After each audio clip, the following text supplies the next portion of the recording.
Welcome to Fire Breathing Kittens, an actual play podcast. Every episode micro-plot is a complete adventure with a beginning and an end that fits into the overarching macro-plot of the whole season. Because they stand sturdily on their own, you can listen to these adventures in any order and can skip any you don't enjoy. Today, we are playing using the combat mechanics from a game called Mork Borg, which the rulebook spells as M-O-R-K and encourages English speakers to pronounce as M-U-R-K. It's our first time playing, so we might make some mistakes. If you enjoy these mechanics, you can find Mork Borg on freeleaguepublishing.com. Build your own Mork Borg character and play a game with friends. Speaking of friends, today we are joined by Wilford Tohu Wabohu. Hello! I'm so delighted that you got my name correctly. Yes, I am Wilford Tohu. I'm a tinker troll. I stand about 2 feet tall, got this nice bushy mustache, a little bit rough in the wear and tear these days. I've had a bit of a spot of trouble, but excited to be a part of those fire-breathing kittens and see how my fortunes might change. Welcome. Glad to join us. And what class are you in Mork Borg? Yes, Wilford is going to be an occult herbalist with some of the serial numbers filed off for his more artificy ways rather than alchemical ways. Excellent. Muriel Markwith. Oh, hi, dearie. It's so good to be back. Last adventure was a pirate adventure, and this feels like the exact opposite. So this is perfect for my experience. If you don't know me from the last adventure, I'm a elderly gnome, which means I'm pretty freaking old. And I stand about, 3'5", so a little bit taller than Wilford. And this game, I am playing a fanged deserter, which means I get really cool fake teeth that I can take in and out. And that's Muriel. Amazing. I love the fake teeth. Dentures. Dentures. She has fang dentures this time, along with her hearing aids. Nice. And Muse Martinez. Hey girls, what's up? Of course you remember me, right? It's me, Muse, your favorite. I'm an astounding 5'8", long, gorgeous black hair with pink highlights. You know, I got that cool leather jacket and shorts and combat boots to kick some butt. Great. What class are you? I am a forlorn philosopher, which means I get to use my brain, I think. Looking forward to it. Looking forward to seeing everybody's class. All right, which one of you is holding this job flyer? If you could just hand that down to me, I'll gladly take it. Okay. I have it now. Great. Rain patters on the parchment that you have pulled out of your pocket to look at again, Wilford. Yes, let's see here. Because you have the magical tattoo of the fire-breathing kitten on a shield, like all guild members, you can see words on this parchment. The guild leader Nulisag's handwriting says, quote, "We have been hired to investigate the nature of a multi-headed snake, Durgis, that has been making prophecies in a small village west of Skeleton Beach. Are its prophecies accurate? Find out, and the 4 of you will get $5,000 each." Would anyone in the party like any of that repeated? Yes, please. It's a who and a where now? You have been hired to investigate the nature of a multi-headed snake, Durgis, that has been making prophecies in a small village west of Skeleton Beach. Are its prophecies accurate? Find out, and the 4 of you will get $5,000 each. All right, got it. Do we know how long of a travel it is to this location? You are there right now. Let me keep reading. Oh, well, that was very fast. Efficient. I love magic. The rain has become unending on your travels here to the forested hills west of Skeleton Beach. Day has more closer resembled night from the clouds blotting out the sun. It's so cloudy and dark that it's hard to see the 2 castles on the far ends of this valley village you're in, where the land rises up into the mountains. The rain isn't pooling and flooding. Instead, the earth has been periodically cracking, oddly, with water draining down into voids that hiss and steam. You 3 stand in the rain on the sodden cobblestones of a teensy village tucked into a valley in the hills, with a castle on opposite sides. The village cobblestones under your feet are a relief because you have spent the previous days trekking through mud. How does this weather suit each of you? Well, Muse is not happy. The water is just dripping from Wilford's bushy mustache. He looks a little bit like a sodden rat, as all of his gear is just like sticking to him. But he seems pretty unperturbed by it all. Muriel is in not only a waterproof cloak, but also has a parasol. She's very unhappy. She's also holding her cloak up so it doesn't get wet at the bottom, because that's a really gross feeling. Oh, yeah. And she's just like, this despicable rain, can we please get out of it? I don't want to be in here anymore. Ugh, you're telling me. I mean, I'm closer to it, and look at me. My hair! Come now. I'm sure there's some establishment where we can get out of this weather. Let's proceed into the village. An establishment that has a blow dryer, please. You are standing in the village, and you're pretty close to an inn. As you turn around to find the inn, you hear hiss, hiss. Man, that crack in the ground is really hissing and steaming. You look to your right at the dilapidated inn with a broken sign hanging from one hinge. Hiss, hiss, hiss. White mist rises up from the crack. You look down. Between the cobblestones of the path and the inn that you would like to get to, there are 4 fingers gripping on to the edge of the alarmingly large crack in the ground. Hey, Tofu, didn't you say that you were like a tinker tool dude? Yes, what of it? Maybe you could fix the sign. That would be super nice. I'm a little more interested in whatever's happening up there on the ground. And Wilford flips from his little leather cap these pair of goggles that just slot down over his eyes, and his eyes just like fill up like they're owlish, the huge pupils. I love it. Does this improve his eyesight, or is this literally just, I like the idea that it doesn't actually help him at all? Back when he first got this hat, they did improve, but they're so cracked and janky at this point that it's more the aesthetic than anything else. Perfect. I love it. But he flips them down, and he'll take a few steps a little bit closer to the crack. He's a little wary about those fingers coming up out of the ground, but it feels like this is probably the thing that most needs his attention right now. What do you want to see here? Are you going to fix it with a stapler or something? Well, I think the person that is potentially drowning in the puddle might need some help. Yeah. Muriel will like shuffle over and peer down into the crack. Be like, hello? Bold of you to assume it's someone who needs help. Well, not many people want to be in a crack, Wilfred. I don't know if you know that or not. I don't know. Crack is so great sometimes.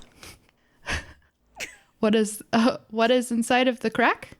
Just one more person's response. Muse, are you closer or the same distance away from? I'm gonna go over there with Muriel, just to see if they need an extra hand. Okay. All right, everybody. I'm just curious, what's your HP right now? 19 for Muriel. Ooh. Wilford's clocking in at 12. I don't think I leveled up yet, because I didn't really understand how to do that. So, 1. Oh, okay. Well, let's not start anything with a 1 HP person. So I'm just gonna flip to page 33 in the rule book, which is called Getting Better. Yeah, I'm looking at And it. when this happens, roll 6d10. Can you do that for me? D10, let's see. Oh, That's and for this the one. listener, everyone else has leveled up once. Yep. So we're just going to level up Muse so that she is along with everybody else. You said 6 of these? Yes, please roll 60-10 and tell me the number. Actually, you know what? You auto-pass, because if the result is equal to or greater than your current maximum HP, and for a 1, it cannot not be. It must be equal to or greater than 1, because actually the minimum is 6, because there's 6 dice. So, success. You increase your HP. Please roll a d6 dice. A d6 dice. Got it. 4. All right, your new HP is 5. All right, Muse, I don't recommend getting close to things. Just a GM advice. All right, and then in the ability changes, please roll a d6 against every ability. So you can do that now. I think there's 4 of them in Mork Borg. A d6. All right, so you want me to do... Just roll a d6 and tell me the number. And then we're going to do this 4 times. Okay. All right, so the first one was a 6. Great. Results equal to or greater than your ability score, increase it by 1. So please increase your first ability score by 1. What's your new number? Let me see. What was my first one? I'm gonna do presents because we're gonna do them in order. Okay, so nothing strength. Complicated about this. Your first is strength, and it was at +1, so it's gonna go up to +2.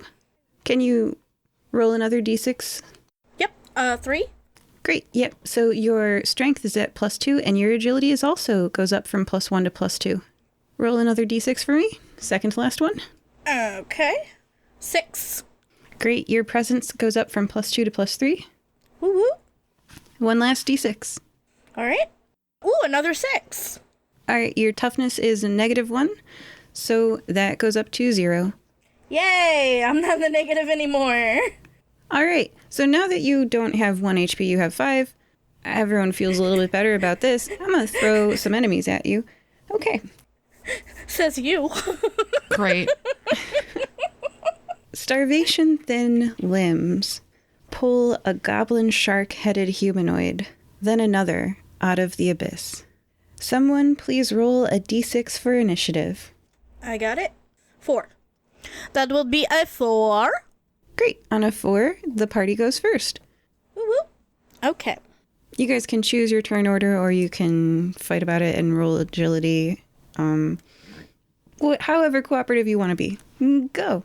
Who wants to go first? If y'all were walking into this with a sense of we were coming to help someone, Wilford was fully expecting that this was going to be some kind of dangerous ambush situation. And so as those critters hop up out of the ground, he's going to make use of one of the features that he has as an occult herb master. He's got his agit hat that he's gonna pull a little strap on his hat. This is if anyone's looking at the rules, this number 7 potion thing that an occult herb master can make. And this allows him to make 2 attacks per round, but he defends at difficulty 14, lasts for 1 fight, causes sneezing, because this hat, he just like cinches it down and it pinches his head, and it's got these little things that like reach out and grab his mustache and start tugging on it, and it just makes him angry and upset. So he's gonna pull out his crossbow and fire it at these guys twice. Pop, pop. All right. A crossbow sounds like a ranged weapon, so that'll be a d20 plus your presence to see if you hit. Yeah, first one. Got a 17. That's above 12. That hits. Oh, wait. This is a quick enemy. It's a DR 14. Still, you hit. Yeah. Do you want me to roll damage right away or roll both hits first? For armor first. So, roll your damage and subtract off a d2 of armor. All right. Crossbow's a d8. That's a 7. And then we're going to be subtracting 1 from that for 6. They take... The first one that you hit with the crossbow takes 6 damage. Can you describe what that looks like as it goes from... Well, it is currently at 0 hit points, shall we say. Yeah, so quick to the draw. Wilford fires off that first bolt as this goblin is reaching out of the crack to swipe at Muriel or perhaps grab her. catches it sternly in its sternum, sending it backward, reeling away from her. Ah! Keep your hands off her! And then fires the second shot. But that's going to be a 9, so that second bolt goes wow awry. Perhaps embedding into the pockmarked, for some reason, wood shingles of the inn. Fantastic first turn. Welcome to Mork Borg. Muriel was not as prepared, but she will probably, if one of them does reach out, she'll stomp at it. I guess because she doesn't have her warhammer out and available because she was traveling. So we'll see if she could kick it. Like, no, don't touch. Get up. It would be an unarmed attack then. Okay. I believe those are D4 if I'm remembering correctly, but tell me if I'm wrong. Ooh, that's a good question. Let's look on the unarmed is a D2. Whoa. That's all right. I'm sticking with it. She was not prepared. I'm not going to backtrack. So she's doing a D2 of damage.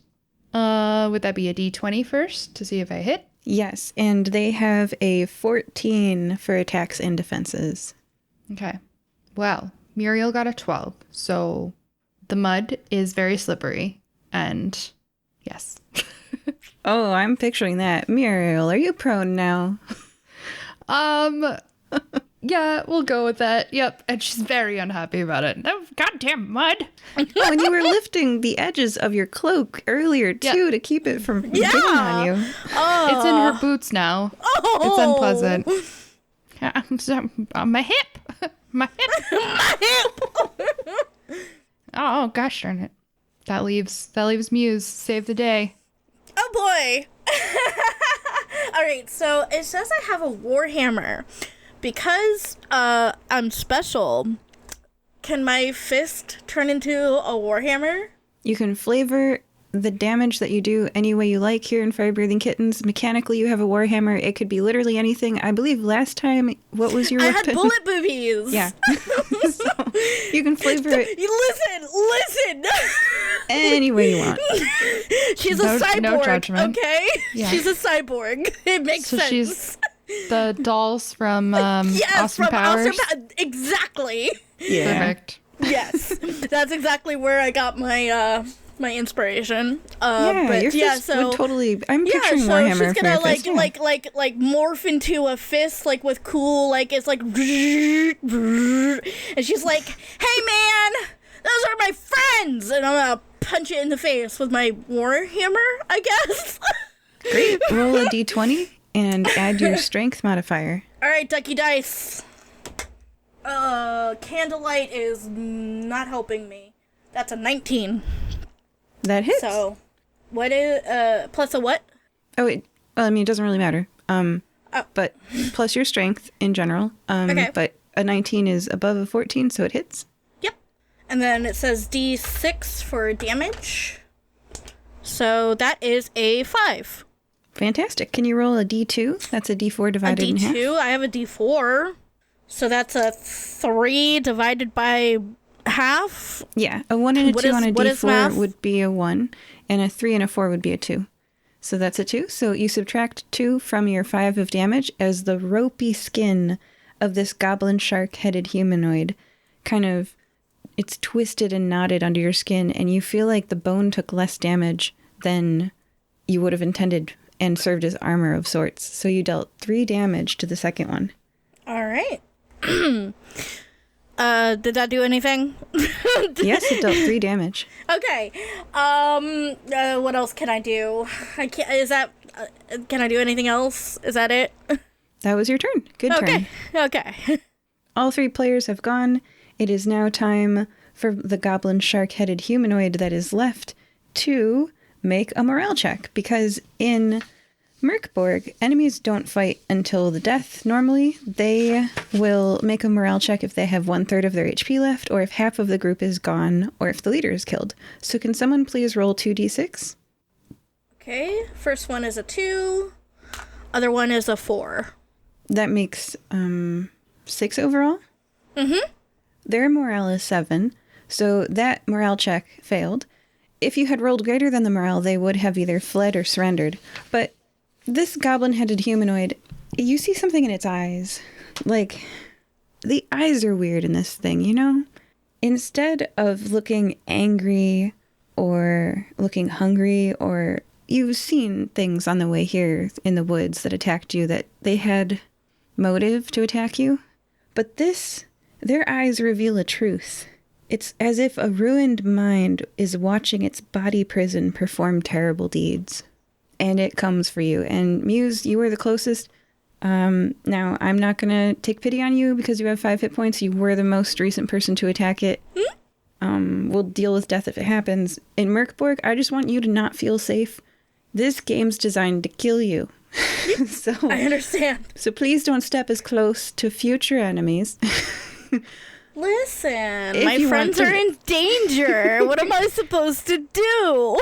Get a ranged weapon with 5 hit point person. So anyway, it's gonna fight you. Now, Okay. I don't make any rolls for Mork Borg. I'm the game master. The game master doesn't even have dice in this game. Instead, I'd like somebody to please roll a d20 for me. Well, it's Muse, so ducky dice. If you're gonna do something, do it now. 15. Okay, and adding your agility, that's 2. 15, 16, 17. 17 beats the 14 number that you had to beat. So can you describe what happens as this goblin shark-headed humanoid with starvation thin limbs tries to reach for you and misses? I imagine that Muse is kind of like slipping on the mud a little bit herself, and she's just like, ah shit, and like trying to like backpedal a little bit, and like just tries to dodge it the best that she can, barely missing. That ends the enemy's turn. We're back to the party. Since, I'll jump right back up there, having had a chance to reload the crossbow, fire off 2 more shots, see if I can finish this guy off. Wilford says, "Stay back, creature!" Gets a 14, which, is it beat or is it meter beat? I think It is meat beats. to beat. Yeah, is it so meat to beat? a 13 would have not hit it. A 14, 15, 16 hits it. Sweet. All right. Well, that's not great. So connects with the first bolt, but the ropey skin blocks 2 of the 2 damage that he does. So just a kind of a glancing blow, but perhaps sets up. Nope, does not set up. That's a 1, which, do I recall, are critical misses a thing that happen in the... They are. Okay, so you got a 1 on your d20. I am going to read the critical fumble rules for you guys now. So in Mork Borg, if you get a 20 on the dice, that's super awesome, and that's called a critical success. If you get a 1 on the d20 dice to hit, when you attack, the weapon breaks or is lost. Oh, so no. goes to fire that second bolt, and the string just snaps. Bolt goes awry, flying. I probably should have made sure to properly weather check this before we pulled it out in this rain. Throws it down to the side for the moment, and that ends the turn for Wilford. Oh, well, thankfully, I think this combat's almost over. You might make it. If, Muriel, do you have anything to save your friends? While Muriel is down on the ground, can she pull out her warhammer? Absolutely. And I probably would have given that to you the first time. I don't know the official rules on pulling out. Is it like with the... I think it's fine. I just wanted to go with Yeah. Muriel's. Okay. Yep. Yeah. This is a rules light game, everybody, so I think the weapons are just kind of like all listed on the... Oh, I should mention, Mork Borg is famously one of the most beautiful rulebooks / most infuriatingly art-designed rulebooks. Depends on who you are. People have strong opinions on this. So the weapons page is literally like a yellow background with a giant picture of, like, the crossbow is a 2-page spread. And then it's like got the word crossbow, and it just says D8 with presence plus 10 bolts. And then, like, I don't know. And then the other image of the weapons is a person being stabbed by all of them. And you find the item that you want to wield as a weapon, and you, like, look at it stabbing a person and see the pink text. So the warhammer is crushing this man's left arm, and it just says D6. So yeah, you officially don't have to worry about drawing it and withdrawing it and, like, all stuff. You're good. You can draw it. And you weren't Perfect. technically prone mechanically. We were just talking about it. Right. So you're good. You can I attack just like with your... my flavor. I like the idea that she is attacking from the ground. She's just like, you jerk! Get away from my friends. So a d20, that would be a plus my strength, correct? Yes. That will be a 22. Wow. I just asked, was that a natural 20 on the dice? No, it was a 19. Okay. Yes, I forgot to add my strength last time that I attacked. But it's fine. Okay, so a d6 for the Warhammer. That means we have a 3. Okay. Roll a d2 for its armor. Will do. Oh, wait. I thought I had something. Nope, I don't. Okay, cool. D2, perfect. That is a 2. Or a 3, so it's a 2. Okay. That is subtracted from the damage that you dealt. Okay, so she has dealt 1. Describe as this thing is going to have to make another morale check, right? Or no, wait. It started out at 6 and it's down to 2. That is 1/3. Okay, yeah, so it's going to have to make another morale check. So describe as you deal an awe-inspiring, terrifying blow to this thing. Oh, it's so terrifying. I think that she hits it like she's hitting it with her purse. The classic, like, just thwacks it with her. Yeah, and she's like, get away! Like an old lady would hit you with her purse. But it turns out it's a giant warhammer. Hopefully Purses it are does big. some damage. Yeah, purses are big. Especially Muriel's, because she most likely has some kind of, like, bread in it or snacks that are heavy and hard. So maybe it is her purse. Yeah, I was gonna say it could be Maybe her purse. Is her warhammer. Yeah. Yeah. Yeah, we'll go with that. She's probably got rocks in there. We don't need to know why. They're not rocks, fair. they're crystals. She's a what? She's a gnome or a dwarf? She is a gnome. Yeah, so they're crystals. Pretty so rocks for smashing the enemy. Yeah. and of course all of her like knitting materials and important stuff in there. Spices, despite what Gilda would say otherwise. Smacks it up the side with her purse and says, get away. It's actually scared of you, and it rolls good. a morale check again. Can you roll 2d6? I can indeedy. That will be 8 total. That is higher than its morale.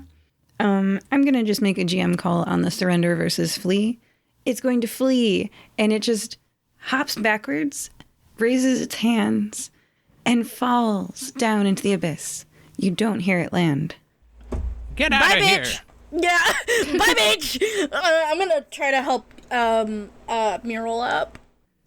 And now I'm covered in mud. This is very uncomfortable. Yeah, let's try to get you a bath or something. That does not look... I mean, I heard of mud facials, but this is a little much. She will turn to Wilford, though, and say, thank you. Thank you for trying to save me. That was so sweet of you. I'm so sorry about your weapon. I'm grateful to be able to provide and be of service. It's fine. He could probably fix it. Yes, hopefully. Yes, I'll have to see if I can take this to the shop. You can't fix it? If I have the proper tools. You see that with his crossbow broken, he's unlimbered this just for his size ridiculously large wrench that he carries around that is his functional warhammer. I've always got old Rusty here as a backup. Perfect. He is beautiful. A priest wearing white robes and a funky hat bursts out of the front door of the inn, screaming, "Stop!" Wilford just I freezes in just kind of place. look around. Stop standing here, bro. How does Muriel react? Muriel is, well, that's quite rude. You don't need to yell at us. You could just tell us you wanted us to stop. Stop fighting them, stop! The older man wheezes and bends over, his hands on his knees. We have. Well, I mean, we did. They're gone now. I don't know if you saw that or not. Yeah, we totally stopped those guys. You can stop screaming now. You fought them? Well, duh. Yeah. Yes. But if you fight back against the goblins now, there are many more goblins later. That's why it's against Laird Bellum's law to stay outside when the mists rise and they come. Why is all the cool stuff always illegal? Well, we're not from here, so we weren't aware of this rule, you know. It'd be nice if you had that posted somewhere for people to read. I was just thinking the same thing. You could do with a nice sign that would post and let people know if they're visiting what these laws are. Yeah, do you got like don't a fight the pamphlet? goblins. Yeah, do you got like a pamphlet or something? Oh, sorry, you guys are both talking at the same time. I couldn't hear you. Oh, I'm so sorry. You go first, Muriel. Oh, Muriel just said, I genuinely have no idea. I've literally forgotten what I said 2 seconds ago. So that's par for the course for Muriel. She's forgotten everything. You got like a pamphlet or something, my dude? We don't have pamphlets or much visitors around these parts. Everyone knows the law. Obviously, we don't. Well, unfortunately, you're going to have to learn Laird Bellum's law. To manage goblins, anyone who breaks one of Laird Bellum's laws faces capital punishment. We were definitely not fighting them. They No. hopped up and then they hopped away. We were trying to help them out of the crack. We definitely didn't hurt them at all.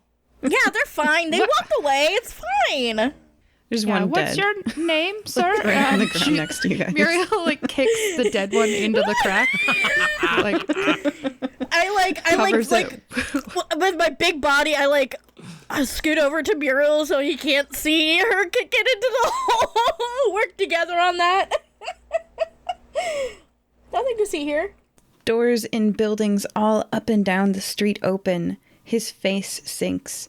Oh, they saw it too. And dozens of armored guards pour out. Uh-oh, so this town wasn't empty after all. They were just obeying the law and hiding when the mists rose. Players, have you seen the meme from the movie Tangled, where a man's face is completely surrounded on all sides by sharp points of swords? That's Yeah. my least Yes. favorite way to be surrounded. That's you all right now, and we're going to do a scene change so you can react and do something about it. Scene change, and I'll tell you all, there's stuff I'm skipping here if they chose not to fight the goblins. How are Who's we not not supposed going to to fight? fight? Right. This is sort of like a choose your own adventure where the outcomes dependent upon Right. your choices. Yeah, so no, I that's fair. had- yeah. Consequences? What are those? I'm pretty sure I had a consequence once. The guards have escorted you to one of the stone castles on the two far ends of the valley where the land rises up into the mountains. The priest in the white robes and funky hat has tagged along. The walls and floors of this castle are stone. Wall torches brighten this castle more than the cloud-covered outdoors. I have a We're question. still surrounded by spear points, being compliant along the way. Yes, you're walking... Your feet are echoing on the stone walls and floors as you're walking into this castle. Is it a castle or a cathedral? Can I tell? A cathedral is like a church, right? Yeah. This is a castle.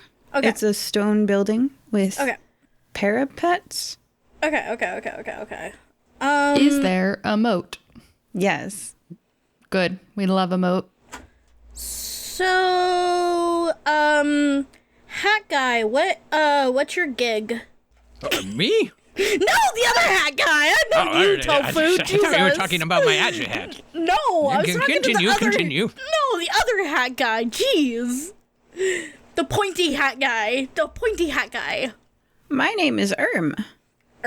E-R-M. You are M. Oh, like an urn. Erm. Or Okay. So, like, 1 to 10, how bad are we? Well, Laird Bellum doesn't really enjoy killing people. It's just part of her job. So honestly, if there's a way to not, I think she would prefer to not kill you. But, well, there we are. Considering it's not a person and a goblin, I think it's okay. Where did these goblins come from? Could you tell us that, Pop? Yes, they come from the cracks in the ground. When the mist starts rising, they come out. There's more and more of them if people fight them, and if people don't fight them, their numbers stay the same. Ah, Like a hydra's head. Exactly. Oh, interesting. I was just trying to figure out the ecology of such a situation. That's a mighty big word there.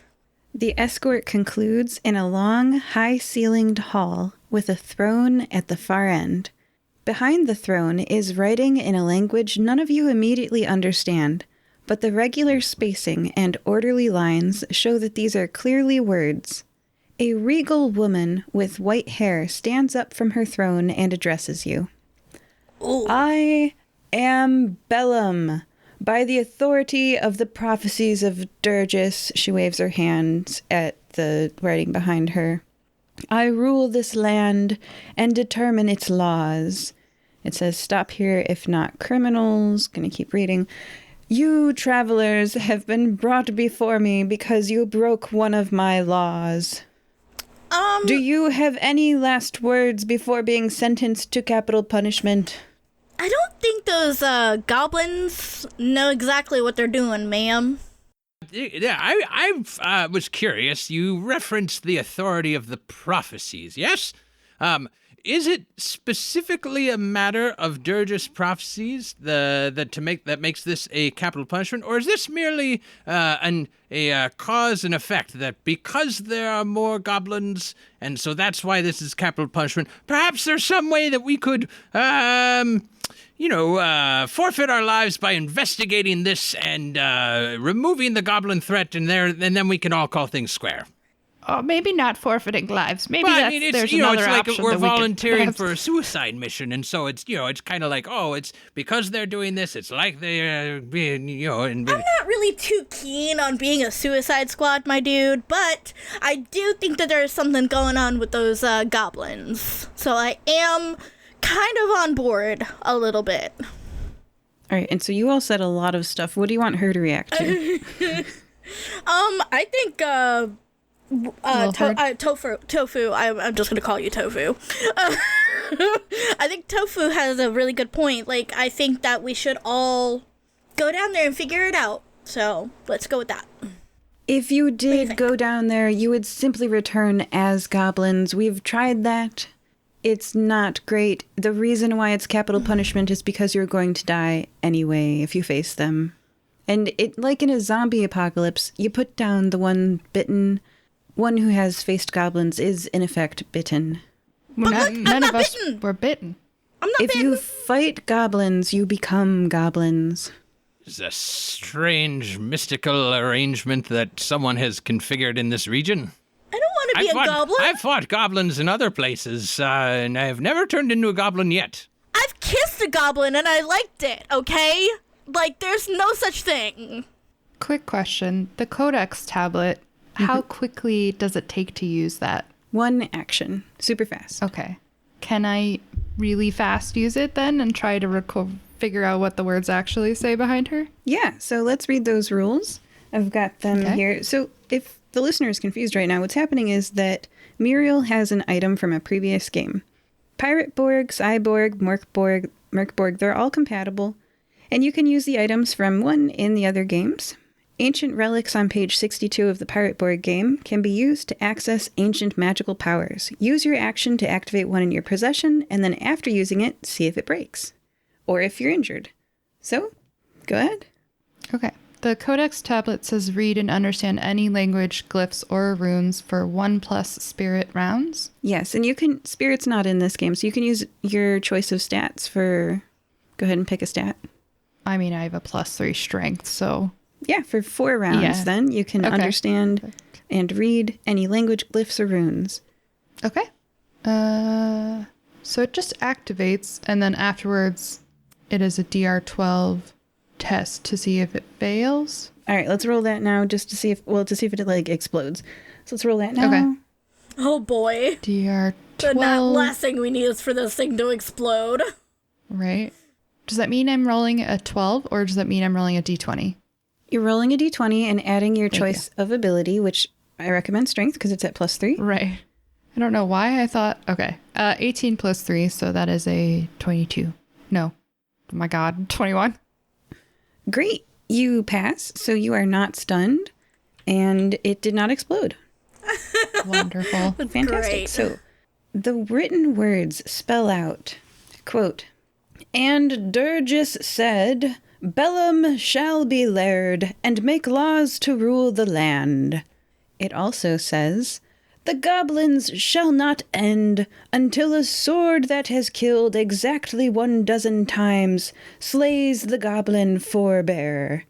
The priest wearing the white robes and the funky hat says out loud, "Oh, that writing? It just simply says that Bellum shall be laird and make laws to rule the land, that's all."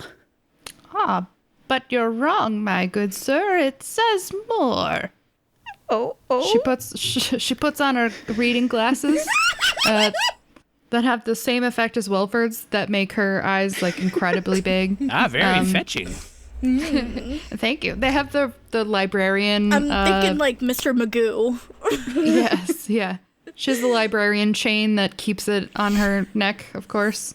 And she's got the codex, and she says, "If you look here, you can see it actually says that part that you said, of course, you're correct about that. I won't deny that. But then this part says that you can end the goblins with a sword that's killed 12 times and attacks the forebear." I'm not really great at perfect translation, but it does say this. Don't know if you know that part or not. Bellum looks at the priest wearing white robes and a funky hat and says, "Hi, Priest you didn't tell me about that part." The priest looks up at the writing on the wall and squints. "Oh, that." Squint. Yes, I see that now." Bellum sighs and shouts, "Guards, leave us." The guards file out of the room. She looks at you, party, and dropping a lot of the formality now that it's just you and and her in the room, says, "You seem approved by the prophet Durgis itself. Tell you what, do me a favor and we'll call the goblin thing even. What do you say?" What is the favor? The other players are like, I want to know. Okay. All right. "My heir, Alden, is secretly missing. I believe he has been kidnapped by my rival, Laird Keftar, and is imprisoned in Keftar's dungeon. Bring Alden back here discreetly, and I will grant you an official pardon, and you will become the goblin-slaying team. Can you do this?" Question. What do you mean by discreetly? "If anyone knows that my heir has been kidnapped, my right to rule the throne may perhaps be forfeit." Oh, okay, that part. So, like, we don't have to be discreet, like, getting him, just to, like, who we're getting. Yes, and that is Alden, my heir. Alden. He has a scar on his right eyebrow and looks like me. And I assume that he's held in that other castle? Yes. Perfect. He's held where? Well, there are 2 castles, so we're in one, and I assume it's the other castle. Yes. Perfect. And so if we... go ahead. Oh, well, I was probably just going to say the same thing you were about to say, but if we rescue him, then you want us to become the goblin killing team, so you want us to do 2 favors for you. Just wanted to clarify that part. Oh, it's not a favor to me. If you don't fulfill this prophecy of Durgis, you will turn into a goblin yourselves. Oh. I'm giving you the chance to do that instead of killing you right here and now, because you seem blessed by Durgis. You know, that actually makes a lot of sense. Doesn't seem like we have much choice. I don't really look good in green, so it's not my color. I highly doubt that, girly pop. I think you look good in anything. She'll blush slightly. I kind of feel like you're trying to get a 2-for-1 on us here. I can offer you perhaps a treasure if you succeed and a weapon now. Oh, all right. Well, all right. Now, I do 1-for-1 like that. works well. I do like that, but I would like to know, and she's gonna turn to it is, and she's gonna like tilt her head kind of like in that really like disturbing like reptilian like I'm onto you kind of way, and she's just gonna narrow her eyes. I'm more interested onto why you're just now figuring this part of the thing. You're just now seeing this, and you've been here how long, Ermi? My whole life. I mean, being a priest is hard. Do you know any other priests? No. Oh, actually I do. My dad's one. Is he good at reading foreign languages? Yeah, incredibly so. Well, you should come hang out with me. I'm pretty lonely. Good luck with that. And I'm gonna turn to the lady. Maybe you should look into him. He's kind of weird, don't you think, madam? He is my only priest. Loneliness can do odd things to a fella. I kind of pat Erm on the shoulder. Yeah, but like We could have a study. We could have a study of the words of dirges together, like a weekly study. It would be wonderful. That would be nice. Are there other words that you haven't been makes able a to face. translate? Who knows? Oh, okay. Muse just makes a face like. You know, if I was interested in words, I would have probably stayed with my dad. So I'm gonna have to pass on that. I think we'll prioritize the whole not turning into a goblin thing first, and then we'll see where we're at afterwards. Yeah, but I'm on to you, dude. I'm on to you. We have a checklist now. Save Arden. Right. It's Yes? Alden. It's Alden, but you were Alden. close. You were close. It's very hard to keep track of names at my age. Make a list. Yes. But yes, she has a full-on shopping list she pulls out that she's like, first on our list. It's important. My memory is going a little bit. It's okay. First, It's we okay. have to I get got you. Alden. And then we have to kill the goblins. Oh, we must subsection to the first one. We must return Alden to the laird. And then number 2, then we must defeat the goblins. And then number 3, translate the rest of Dirges' prophecies. Number 4, prophet. I think you can cover 3 and 4 on your own, babe. I got, music to write. That's fair. While Muriel's writing the list, Wilford pulls some pocket candies out and offers everyone a butterscotch. Oh, hell yeah. I'm on that fly. I'm like, Muriel's like, oh, I carry that flavor too. do you have the little strawberry ones? I love the strawberry ones. I find a little Always. sugar is helpful for stimulating the brain. Mint is really good for your memory. Muriel's like, I'll stimulate your brain. Wilford's eyebrows just raise almost off the top of his head. Muse is like, ooh, get it, girl. Muriel is a widow, a very lonely widow. It's Always fine. on the lookout for It's love. fine. Muse is okay. always on the lookout for love, too. It's okay. So this enemy of yours, what can you tell us about the defenses in his castle? Also, what's the guy's name? Keftar. He's kind of a jerk.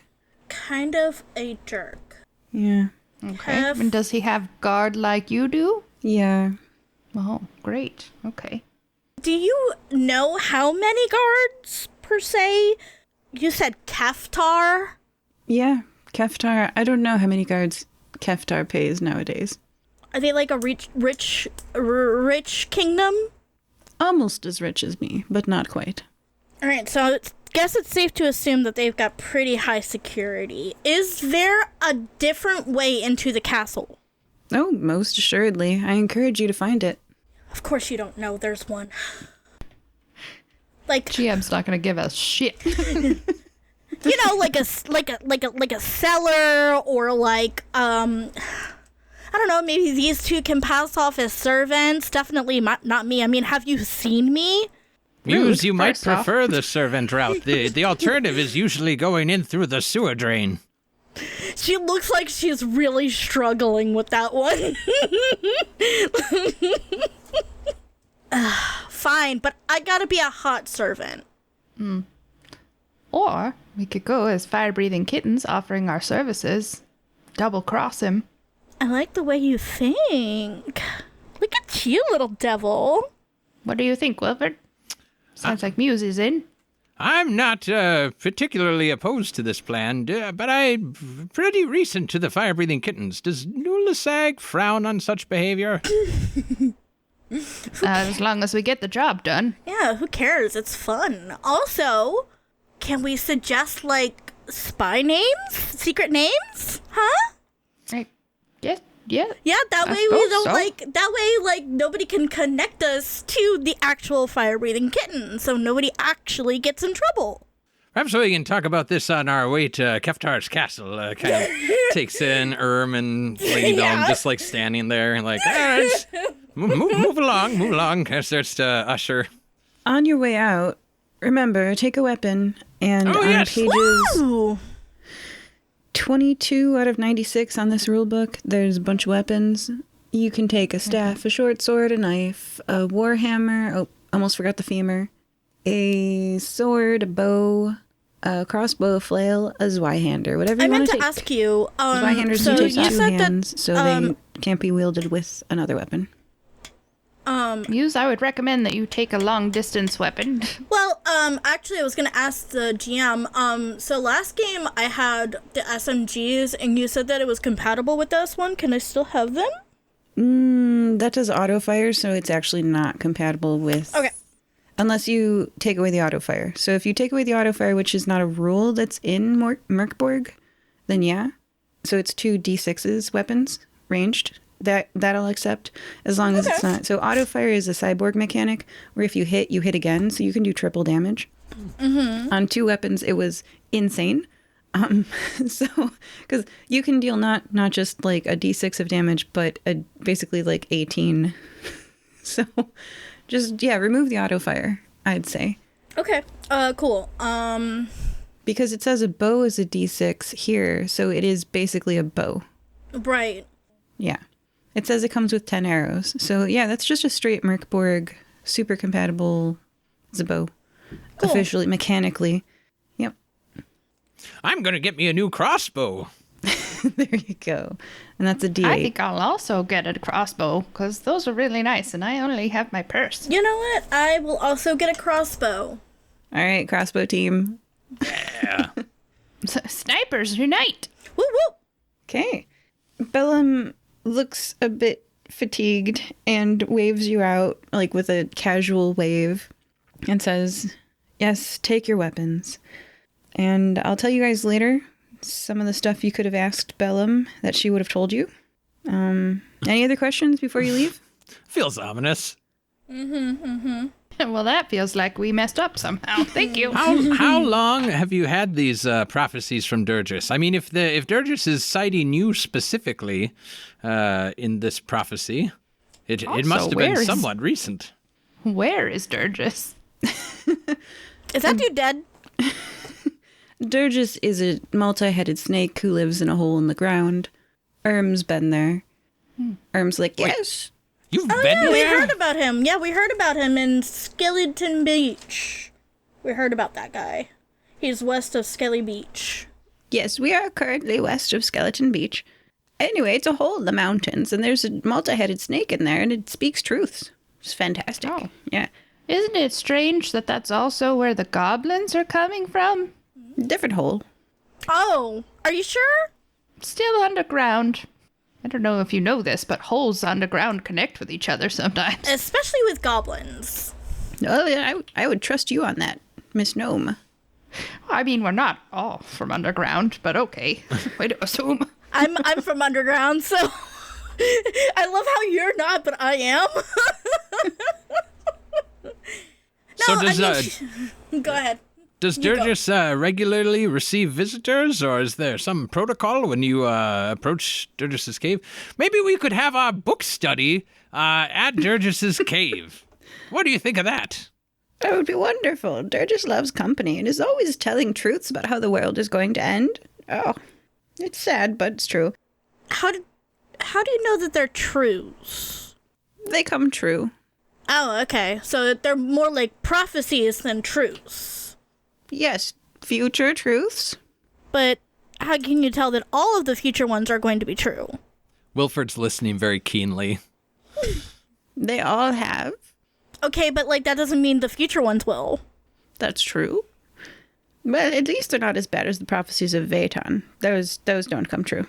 Pardon me, of who? Vaton. So if both Vaton and Durgis are giving conflicting prophecies, is that correct? They don't conflict. It's just obviously Durgis are much superior. The other serpent head, Vaton, is inferior to Durgis. Its prophecies are not accurate. But the same serpent, same entity. Is that correct? 2 different heads? Oh, they're different people. How can you say that? Oh, yeah. I thought it might be like one of those, one god always lies, one always tells the truth. You have to figure out which is the correct talking snakehead They're all situation. liars. That's what I have always found out, that these all people are liars. Well, I think it's time for you to go. Thank you for coming. Enjoy the crossbows. Goodbye. They hate me now. They kick you out of the castle and then like drawbridge raises, so there's a moat between you and them. Was it something I said? Well, all right. I think Herb maybe would have told us where that cave is. It's weird. Well, maybe when we come back, they'll be in a better mood. He's probably got low blood sugar. Oh, that He makes didn't take any of sense. your candies, so.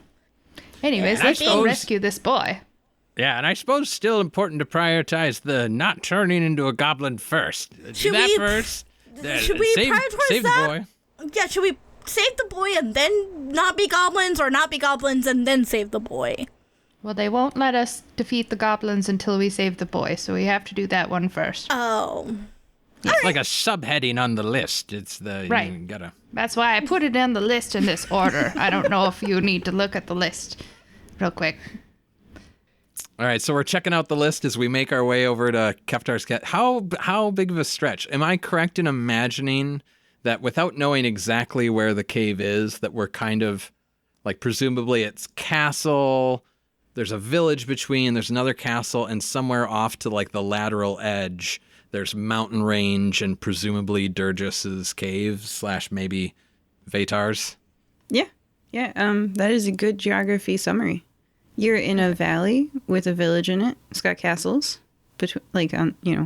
overlooking. Of course, you got to be superior to your villagers. And yeah, there's hills all around you guys. Who knows where that cave is? I bet the reason why they don't like this Keftar fellow is that he probably says that Vatar's prophecies are true, and that Durgis's are lies. I'm putting money on that right now. I'm Oh, putting that's a good bet. I'm putting a theory that they just are messing with everybody. Well, there's find out. such things as self-fulfilling prophecies, So once they hear it and they want it to become true, it will become true. Was Lady Bellum? Was that her last name? Bellum? Laird Bellum? Laird Bellum? Laird? Laird? Bellum? And the prophecy, Muriel, when you translate that, it just said that Bellum would rule. Is that correct? No, it said Laird Bellum. Oh, it did say Laird Bellum? Yeah, it did. But Yes. Laird is usually a title. You spend enough time in the fairy realm, and this just has the resonance of we're going to meet 2 star-crossed lovers, the Bellum heir and the Keftar heir, and they're both the prophecy is that they're supposed to wed, and then they'll both rule, and peace will reign over the land. What are those type of situations? So Well, both things are true separately, but together. It didn't say that on that wall, but perhaps it'll say that on Keftar's wall. We should get have over there. suspicions. I desperately just want a whole game with Muriel and Wilford and Gilda and every old person ever. Nothing really has to happen during the game. I just want all 3 of us to argue with each other for 3 hours. All right, well, are we going with the plan of being fire-breathing kittens and offering our services to defeat the goblins to Keftar so that he'll let us into his castle? Oh, Yeah, yes. I think we seek to set ourselves up as just curious guests / helpers. We probably want to get his vibe on the whole goblin situation. We don't want to end up in another capital punishment arrangement. I'm that's really good fair. at that. Wilford So- bites his tongue. So are we going with secret names? I think you're already giving me a secret name. Yeah, you're Tofu. That way I can't get confused, right? I'm pretty confused already. What's your fake name then, Muse? It's always the same. I'm Veronica Globetrotter. Well, but then people will have heard of Veronica Globetrotter if Yeah. you use it so many times. So then It's on my ID, man. It's on More my like fake an ID. alter ego than a. All right. Maybe we'll just call you V. That seems simple Ooh. and a little ambiguous. I like that. V and tofu and gestures You to can call me Muriel. Muriel. All right, well, there we go. That's not a secret name though. Nobody knows about me anyways. What about butterscotch? That's a horse name. Don't you dare call me. You can call me Calico Jack. All right, Calico Jack. She looks wistfully off towards the direction of the ocean. Far off in the distance, he looks wistfully at the land. Oh, is that my clock Riz? Yeah, but like Jack Sparrow, but older. And like 4 feet tall. Oh, let's go. All right, so I think we're just marching up the front door with our fake identities prepared. We're gonna entreat the Lord's hospitality and get a sense of what the lay of the land is, and then we'll make our plans for our making good on potentially rescuing Alden. Yeah, make a DR 16 presence difficulty check, everybody. Or one person. Go ducky dice. Ooh, just enough. 15. Just enough. It was 16, so that Oh, fails. just a little bit. No, ducky dice, you failed me. Okay, describe what happens, you guys. Is there just to possibly make use of a game mechanic and help us? I don't know if this would have needed to have been done pre-roll, but could we burn an omen to lower the Yeah, DR? but it's okay. So excellent use of game mechanics. But I was gonna set up a role playing scenario where one of you would role play as Keftar being a jerk, and the other, and also yourselves, and you would do a little improv skit of how you end up in the dungeon with it going not as you plan. So that was my improv suggestion. I don't know, setting up a scene setting. I'll phrase it more formally. It doesn't go as you planned in the upcoming improv skit that you're about to play. One of you can play Keftar. The others are welcome to play guards as well, and you're all welcome to play your normal characters. We role play your way into the dungeons. You just missed the success of what you were trying to do. role play our way into the dungeon? I imagine. Yeah, who wants to be Keftar?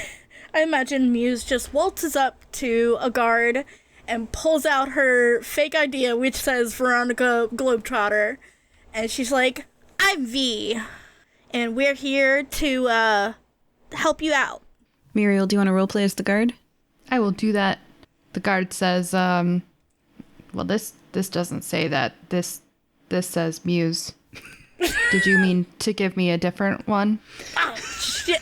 Shoot. Hang on. You know, no, it's okay. How about I just let you in real quick and you can just, how about I escort you? I'll escort you real quick. Just follow behind me. This is fine.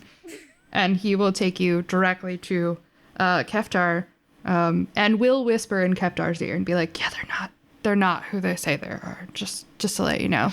There is writing on the wall behind Keftar as... Wilford, do you want to roleplay as Keftar? Oh, surely I will. What brings you to my gates presenting false identification? Muriel will pipe up and say, we're researching the prophecies from this area. I have this nifty little tablet here that'll tell me what it says on your wall. We're just researchers. We're used to people getting angry, so we just had fake IDs in case Anyways, so can I just take a quick little peep at your wall right there? You're used to people getting angry at you for doing research? This feels off. Some people don't like researchers. We are not very good at social situations, so sometimes we mess up. A guard just like... I'm just a little old lady. Guard I just want to look I at your don't wall need real quick. research to tell me what I know in my gut, all right? You come walking in here, the three of you, with your supposed answers that have been properly researched, I have the right mind to throw you all in the dungeon. And Keftar, you have been to the cave yourself and spoken to Vaton directly. What kind of things do I know are up on my wall? Ooh, it says, Keftar shall be laird to you, is what it says. That's what you wrote down. The snake gave you some scribbles. You wanted to remember the scribbles. You carved them in your wall. So I just carved them up there and presumed that that's what the answer. I mean, I know that that's what the answer is in my gut. I don't need some codex to tell me that that the mountain snake has dubbed me the ruler of the land. I mean, clearly, have you seen this castle that I have inherited? I mean, clearly, I wouldn't have inherited a castle this nice if I wasn't meant to rule it. Muse will pipe up. It's a very nice castle. Muse will pipe up. I mean, wait, maybe I just wanted to see you.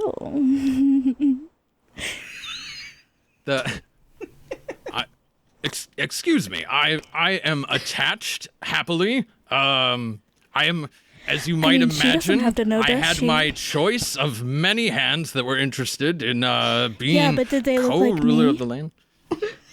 I can honestly say I've never met anyone who's looked like you. I know, baby. That's okay. Muriel is already walking up to the nearest guard and be like, just take me to the dungeon already.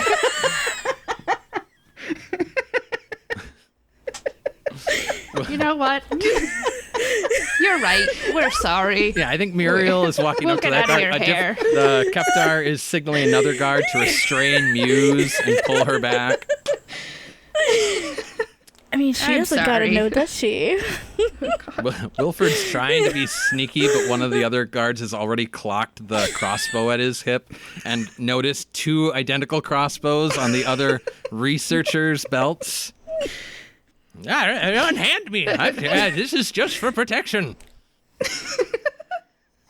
They do unhand you as they deposit you in the dungeons in a cell. But it was so close to success that the lock doesn't fully click. Does that make sense? Oh, yeah. I'm just Muriel, going to turn to... Muriel, did you happen to get a glimpse at what the writing behind the Keftar said while all that commotion was going on? Muriel, let's roll for seeing if your codex explodes. Of course it works, but we're just, for the aftermath. Yeah, I just say, she just goes, man, the sexy voice always works. That is a 16, so it does not explode. Fantastic. Yay! Wonderful. Although, what a great reason for us all to get thrown in the brig if it would have blown up. Fake names, explosives. Take them away. Okay, and here's what it actually said. And Vaton said, Keftar shall be laird and make laws to rule the land. And it also says, Jotna waits upon an island above wrought black sludge. Huh? Yes. What does about black sludge? Jotna waits upon an island above wrought black sludge. I wonder if that's the goblin forefather that we're supposed to defeat. It seems likely that these are like kind of paired prophecies, and so like we've got the laird ones, and then we had one at Bellum that talked about the sword, and now we've got this one here about location. I'm with you, Muriel. I think that this is where we gotta go. Is there anyone in the dungeon with us? Ooh. Okay, we're going dungeon. All right. So you guys, I made a dungeon. You ready to sketch? Yes! Oh, I'm so ready. Hang on, 1 second. Let me turn my page. Okay. I had fun with this. Okay, so if you would like to sketch this, players, this dungeon is 2 columns and 5 rows. So you can sort of make like boxes. So like 2 boxes next to one another and 5 of those units down. So basically 5 times where you get to choose if you go left or right as you advance. So you'll have a left option and a right option, and you'll be able to... Like a tic-tac board again? No. So you're gonna be able to choose left or right 5 times. Okay. And I have written down in advance what is awaiting you in the left and the right. Perfect. And how, distance-wise, are we able to see all 5 spaces from one space, or is it too far? It's like an area complete in itself, and when you move on, you'll be able to see the next area. Got it. Cool. Thank you. sort of like caverns and underground, because this dungeon is sort of like tapping into the pre-existing structure of the caves. And Cool. as you go deeper and deeper, you will be able to choose left and right at each level. Dun, dun, dun. Excellent. Which space are we starting in? You can choose left or right. 5 choices await you. Can't go wrong with right. Right sounds perfect to me. I'm right-handed. Yeah, but like left-handed people are in their right mind. So Wilford doesn't dignify that with a response other than to start marching towards the right. You right can door. split up. You can walk left, Muse. I mean, no. I just wanted to stir the pot. Muse like skitters. No, that's not the right word. Scampers to catch up to Wilford as he just walks right with no hesitation. Okay, here's what you find. It is a cave underground. A terrible silence torments the PCs. All sounds are inexplicably muted in this room. So Muse is yelling like, wait for me, wait for me. And as you shout, the words die on your tongue and you hear nothing, not the sound of your footsteps, not the beating of your heart, absolutely nothing in this room. As that settles in on Wilford, he gets lost in himself and quickly crumples to the ground. Like this hits on some deep and powerful history stuff for Wilford, and he's clutching himself and rocking slowly side to side on the ground, and you can't hear him saying anything because it's completely silent. Well, I can see him, right? Yeah. I know you can't hear me, but I'll go over there and I'll just like, does he have hair that I can stroke? I'll just like pat his hat maybe. I don't know. I'm not sure where to put my hand, so I'll just like pat his head. That came out wrong. Yeah. Does that do anything for you? Muse stroking your hair? If you have hair? I mean, we can still see each other, and at the physical touch, I think that probably is enough just to bring him around, to reground him in his body in this moment, and the recognition of where he is and who he is with, and with some effort, he kind of stills himself, stands up, brushes himself off, and then just starts marching towards the right side again. Like he's looking to get out. He's just moving for an exit, and he started going right, so he's going to keep going right. You reach the exit. I'll wait for your team members to reach the exit as well. Yeah, Muriel is tapping on her hearing aids, trying to figure out if something's wrong with her her ears. But once she figures out nobody else can hear, she will just shuffle on along. I'll just keep an eye on Tofu for a little bit and just follow him out.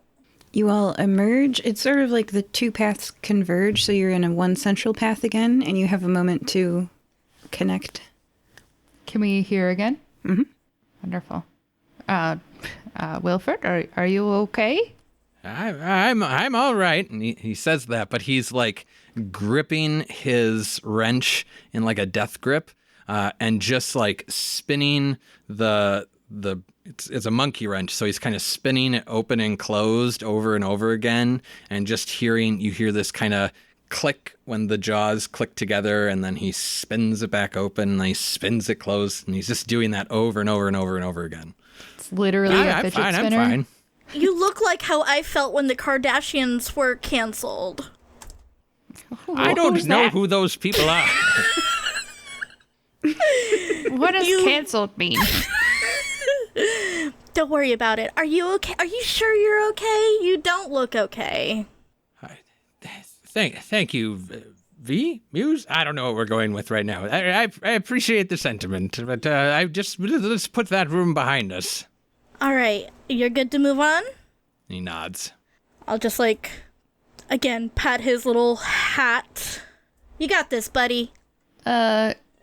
Can Muriel take a sharp needle that she has in her equipment and maybe mark on the wall the doorway they came through?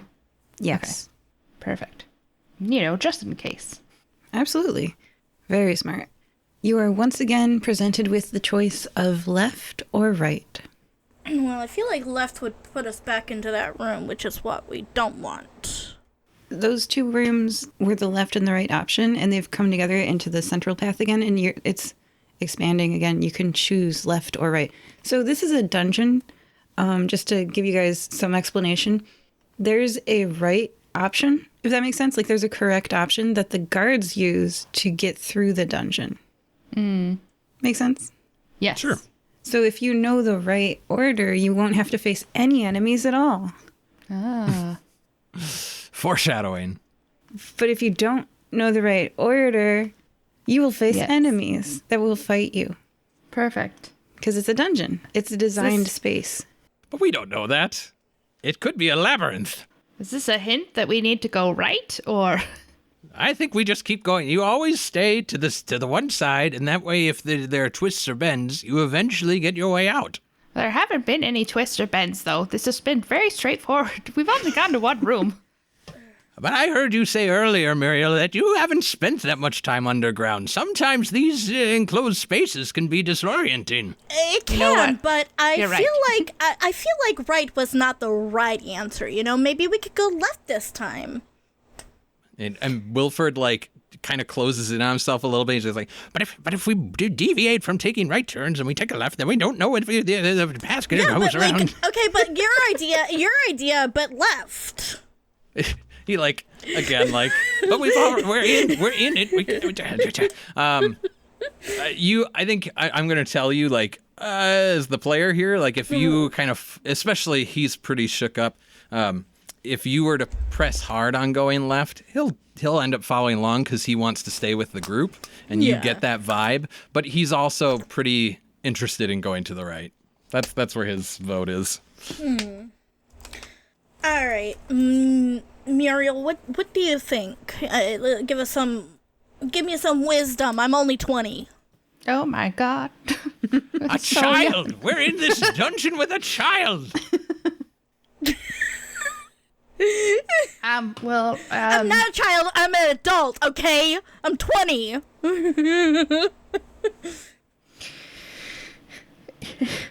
You know,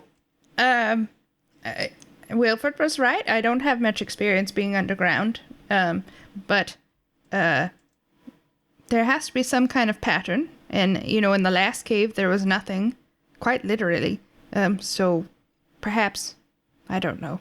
But let's just try the right, and if it's wrong, then we'll know that it's not right. Well, it'll be right regardless of whether or not it's correct. Precisely. This is hurting my brain, you guys. I'm just gonna follow you. We would like to go to the right. You pick the room on the right. A terrible silence torments the PCs. All sounds are inexplicably muted in this room. To be fair, as a player, like, this could be the good, like, there's no monsters here. You that just move could be through the it. Like, this correct might be the choice. good route as much as Wilford hates it.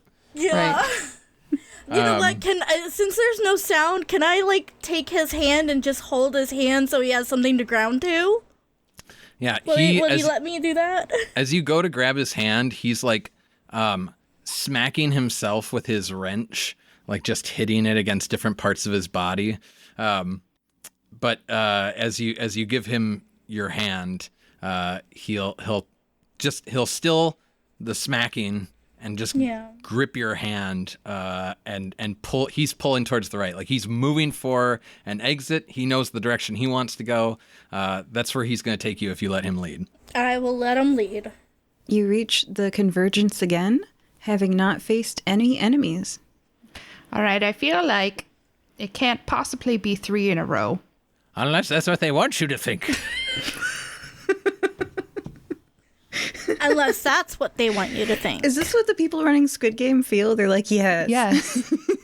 Yes, probably. They're uncertain. Blah. But if they think that you think that couldn't possibly be 3 in a row, and then it is 3 in a row, then they could be 4 in a row, because you'd never suspect that there'd be 4 in a row. So you never know. They might say, oh, well, they'll think that it couldn't possibly be 3 in a row and that it is 3 in a row, but what if it isn't 3 in a row? So I'm just saying we're devolving here. I just know I want to keep going right, but I also don't want to go by myself, so... I feel like Muse is still holding your hand. So. Well, this is kind of hurting my brain. This is not what I was made for. What's the worst that could happen, right? Let's go right. The party chooses right? All right. A terrible silence torments the PCs. All sounds are inexplicably muted in this room. Grab your hands, pulling. Leave the silent room. Okay, but it can't possibly be 4 rights in a row. Wait, let's double check. When we get through it, Wilford wants to turn and look to see if there's the needle scratches that Muriel had put on the first room. Oh yeah, she's been scratching. They are not like time looping, like distance looping. This was indeed the third room on the Rite of Silence. Path. I have a map I'll show you guys after the game. And actually, before we sign off, I'll tell you what was in the other rooms. How's that? Okay. Sure. Okay. Perfect. All right. I feel like it has to be left this time. I mean that's only logic, right? I don't know that you're using that word correctly. My concern here is that we do think that Alden is somewhere down here. Is that correct? That was my impression. You know he's down here. 100% he's down here. And then probably at the end. Right. So we're not risking not encountering him by not going in both rooms. Right. That's kind of my worry too. Like, if we don't encounter anything, how are we going to encounter him? This is just the path to get to the dungeon where he will be. Well, at the very least, we're moving the path that we have taken, we're able to move quickly through it. So if we need to backtrack, he shudders. Through the sound of silence. If we need to backtrack, we can do it quickly. Point of clarity for my own mental mapping. So when we get into these silent rooms, are there also a branching choice, or no? It's we walk into the room, a thing happens, and then there's one exit that puts us back on the main fork. The latter. Okay. Cool. And I wouldn't say that a door would lock and close behind you if you walked in the wrong room, but... But it might. Okay. Muriel very firmly thinks that it is a left this time. GM, I don't like that smile. I have a map. I'm sticking to it. It's all I got. You tell me where you go. I'll tell you what happens. Muse, which way do you tip the... If you side with Muriel, Wilford will get dragged along, grumbling to himself, but Wilford's pulling towards the right. I'll look over to Muriel. How sure are you? I mean, it just can't possibly be 4 rights in a row, can it? It just can't possibly. And if it is, I'll eat Wilford's hat. Not my hat! I need this hat. There are contraptions in it. I wouldn't suggest eating his hat. It does not look delicious. However, I think we've just gotten lucky, maybe? Why break a streak? You want to go to the right? I'm scared. I don't know what to pick. Well, we can't split the party. That'd be a terrible idea. That would be a terrible idea. That would be a terrible idea. On that we agree. Terrible ordeal. Let's go left. Come on, Tofu. Wait, which one now? Are we going left or are we going right? Make your I'm going mind up. left. I'm crying, Wilford's but I'm going to grumbling go to left. himself about labyrinths and spatial distortions, but he follows y'all left.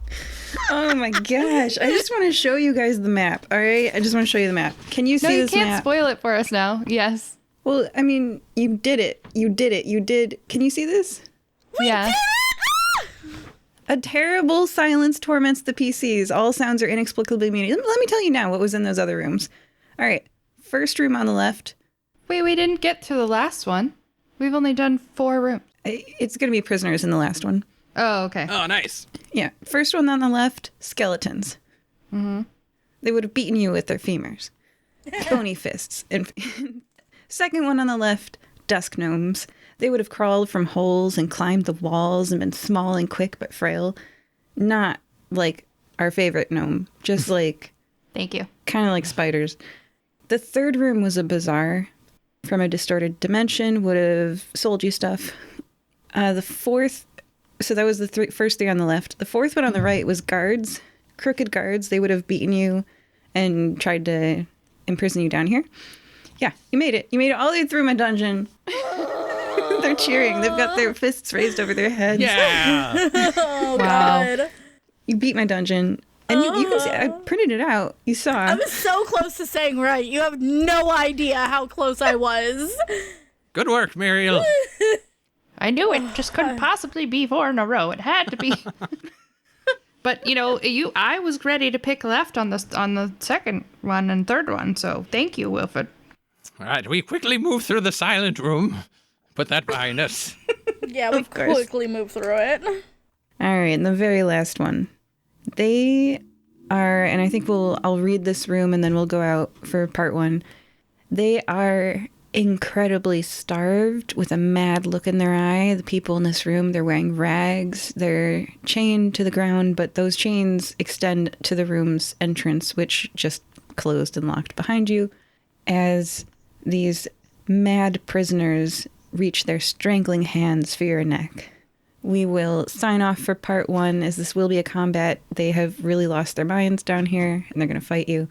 Joining us for part 1 were Wilford, Tohu Wabohu / Tofu, Well, I guess that went about as well as it could have.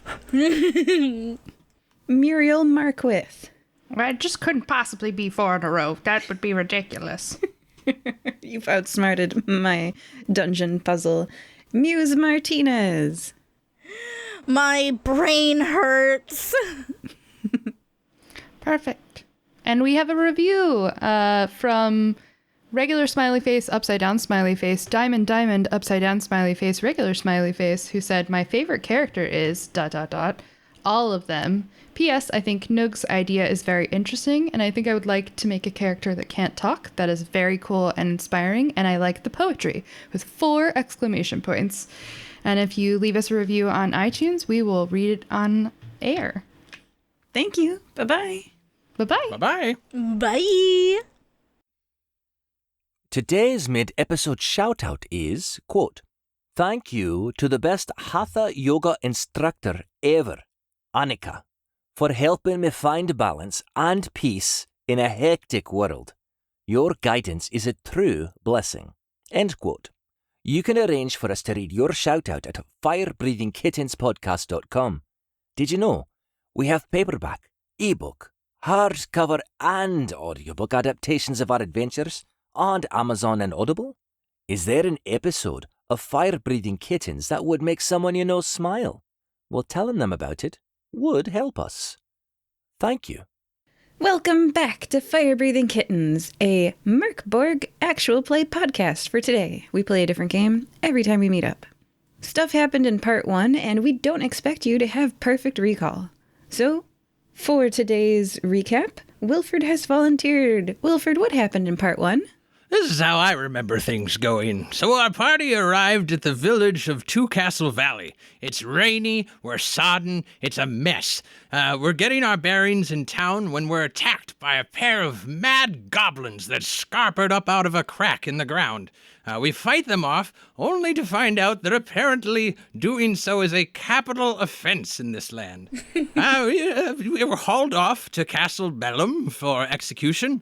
While we're there, speaking with Laird Bellum, Muriel discerns that the writing on the wall behind the lady is this prophetic word, and realizes that there's a second portion to the Dirges's prophecy. This matter about slaying the goblin forebear with a sword that Muriel, was it killed at least or exactly a dozen times? It feels like that's an important detail.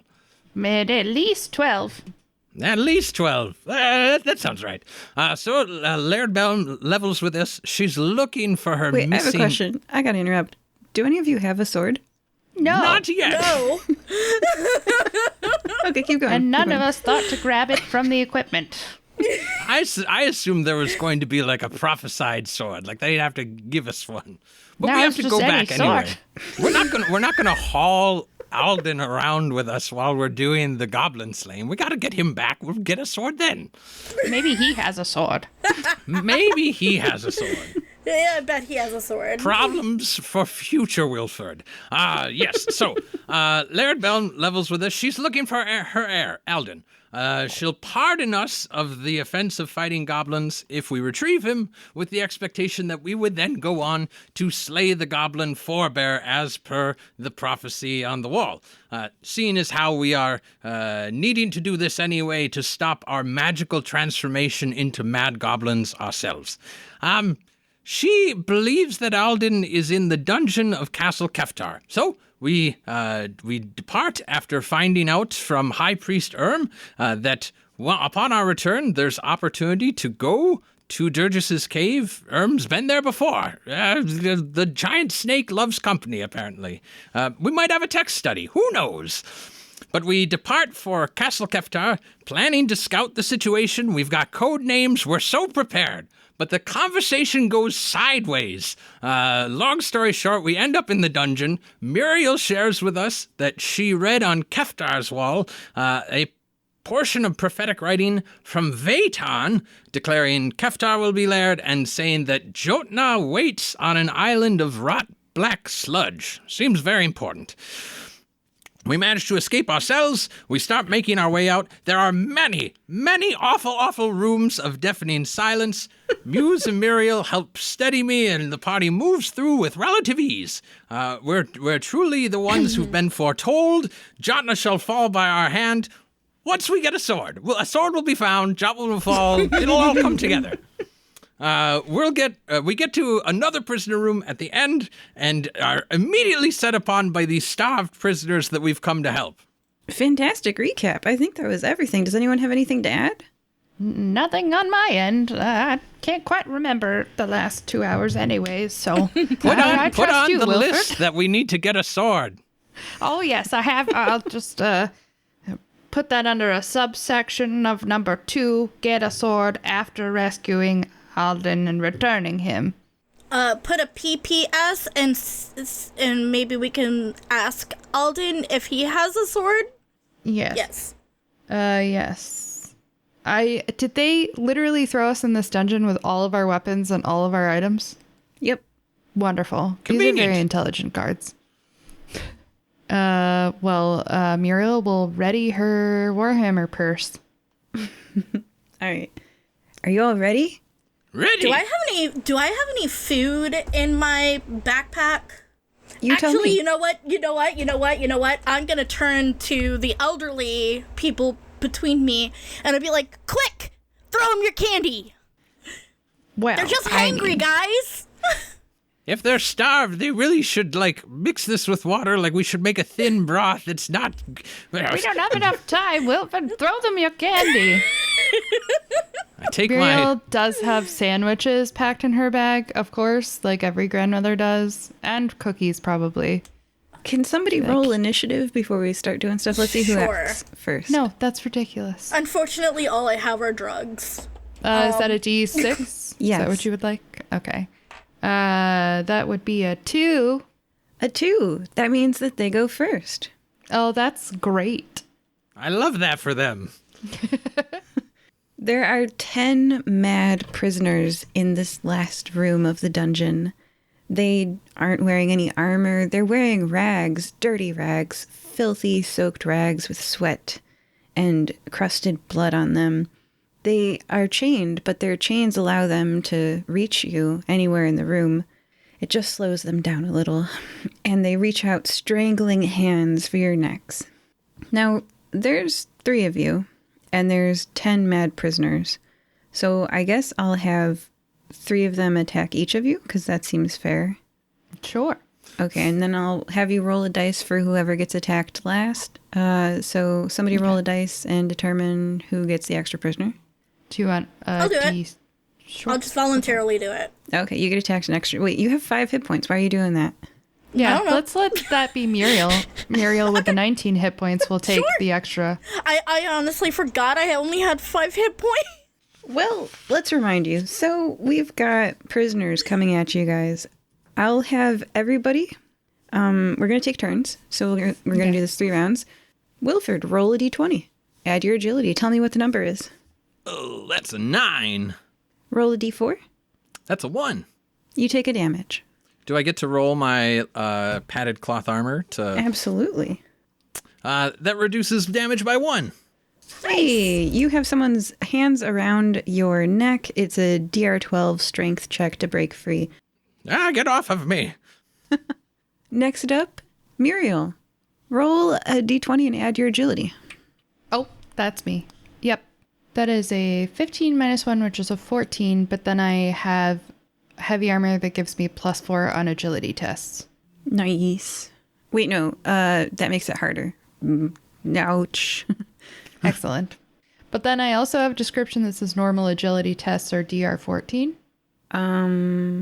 Okay, so you got a lot of things there, and I don't know what doesn't stack or what does, but it seems like your normal is 14, and then you add 4 to that, so your normal is 16 is what you're telling me. Because of your heavy armor, because you're not agile at all. Yes, and I got a 14. That doesn't beat a 16, so everyone else has a 12. Yeah, so there's strangling prisoner hands are around you. Delicious. Roll a d4. Okay. That is a 3. Please take 3 damage. All right. Did you say that 16. Muriel had heavy armor? Yeah. Use your armor. I do. I did. Aha. Which is a minus D6. Oh, that's amazing. Roll a d6. All right. I don't even know if they can That's hurt a you. 6. Yeah.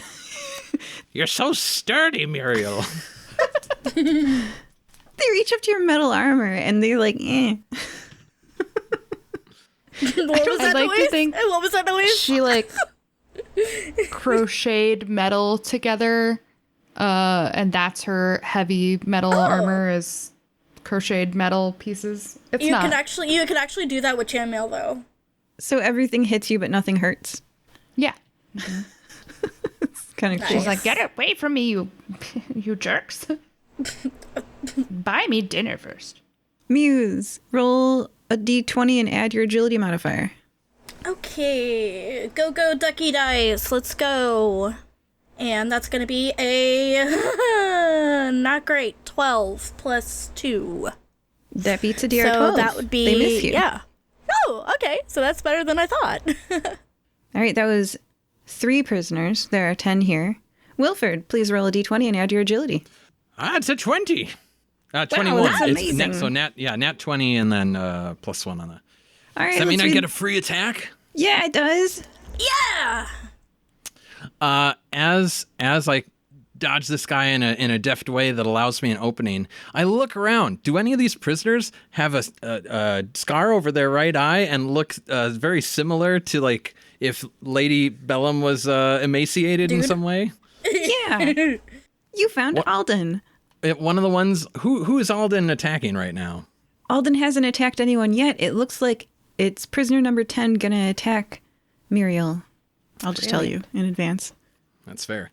I will, if I may, rather than like using an offensive attack, I will pull out my MRE, my one trail ration that I have on my person, and I'll say, "Food for whoever wants it." And I kind of throw it a little bit away from Alden, actually, because I kind of imagine there might be a scrum. So I kind of throw this towards the prisoners who have yet to attack. Yeah, that distracts. Go ahead and roll a d4. 3. 3 prisoners. You guys skip a round of combat because of that. Like, well, a round of being attacked because of that. Yeah. I told you were hangry. Oh, good idea, Wilford. And Muse. Yep. So that was my defense roll and the corresponding free attack, so to speak, off the crit. Very nice. All right. Muriel, You're taking an attack because we're skipping one round, but there's still like one wave. So that was prisoners 4, 5, and 6, I guess. And this is 7, 8, 9, and 10. So roll a d20 and add your agility modifier. Perfect. Oh.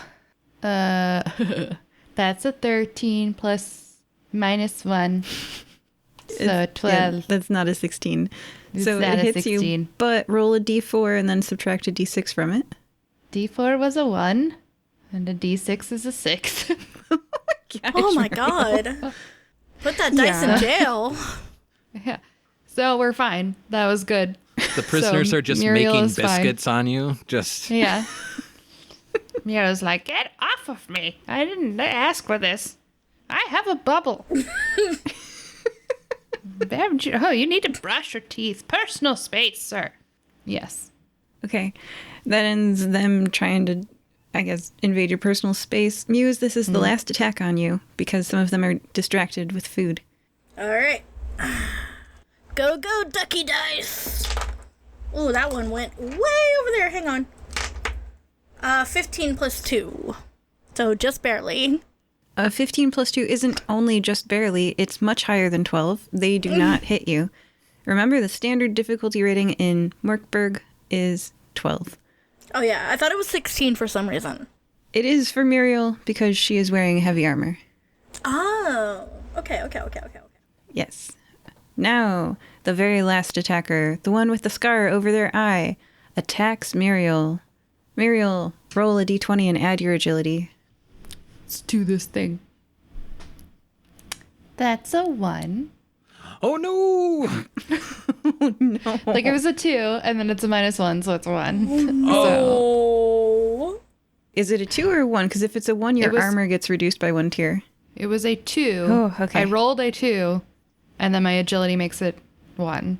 I'm very glad that your armor did not get reduced 1 tier, which happens on defending on a natural 1. So, because it's not a natural 1, you simply are hit. So take 4 damage and subtract a d6 of armor from it. Dear God. Okay. So that's 3 damage that I took. Ah, finally. Finally. Alden's just that good. Yeah, Alden seems different than the other prisoners. It is now the player's turn. The enemies have all gone. Perfect. Muriel is gonna, I guess, say one of her actions is to hit one of the people that's on her, and can she free action and say, Alden, we're here from your mother? Yes, you can make a presence check to see if that works or not. Presence check. Wonderful. Is that a d20 plus my presence? Mm-hmm. Wonderful. That is a 16. That succeeds. Wonderful. All right, who wants to keep fighting and who wants to not keep fighting? Just show of hands. As Alden looks around and says, "Oh, you're here to save me?" And he holds his hand to his head where there's a large goose egg. Like the other prisoners beat him up, or maybe the guards. And he says, "I'm sorry, I didn't recognize you at first. Where am I?" So are you guys all fighting him, not fighting him? You said you were mid-combat. Are you okay? No, Muriel wouldn't hit him, but she would hit one of the other people that's on her. Got it. Let's roll Yeah. for that. Okay. Perfect. That is a plus my strength, correct? Yep. 18 to hit. Oh, you hit. What do you do to this poor unarmed starving person?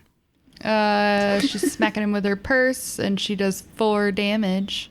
You have killed a man. Oh. Oh, she beamed him in the head with her purse. She's like, I said get off me. That'll teach you to attack an old lady. Walk away, son. Teach might not be the operative word here. I don't think he's going to Maybe learn it'll teach anything the anytime others. soon. Yeah, that one. The others will learn. Maybe. Okay, I want you to add to your wiki or whatever your character tracking. You are officially a murderer. You can invent a backstory for this person. You have killed them. Okay, everybody keep going. I think it's Muse's turn. Muse is just going like, did you literally just kill a man with your purse? All right, now. She's just kind of like standing there like, I think I need to be afraid of her. You attack Muriel, you're gonna get these hands, son. Okay. Muriel grew up on the streets of Nicomoy. She doesn't take any shit.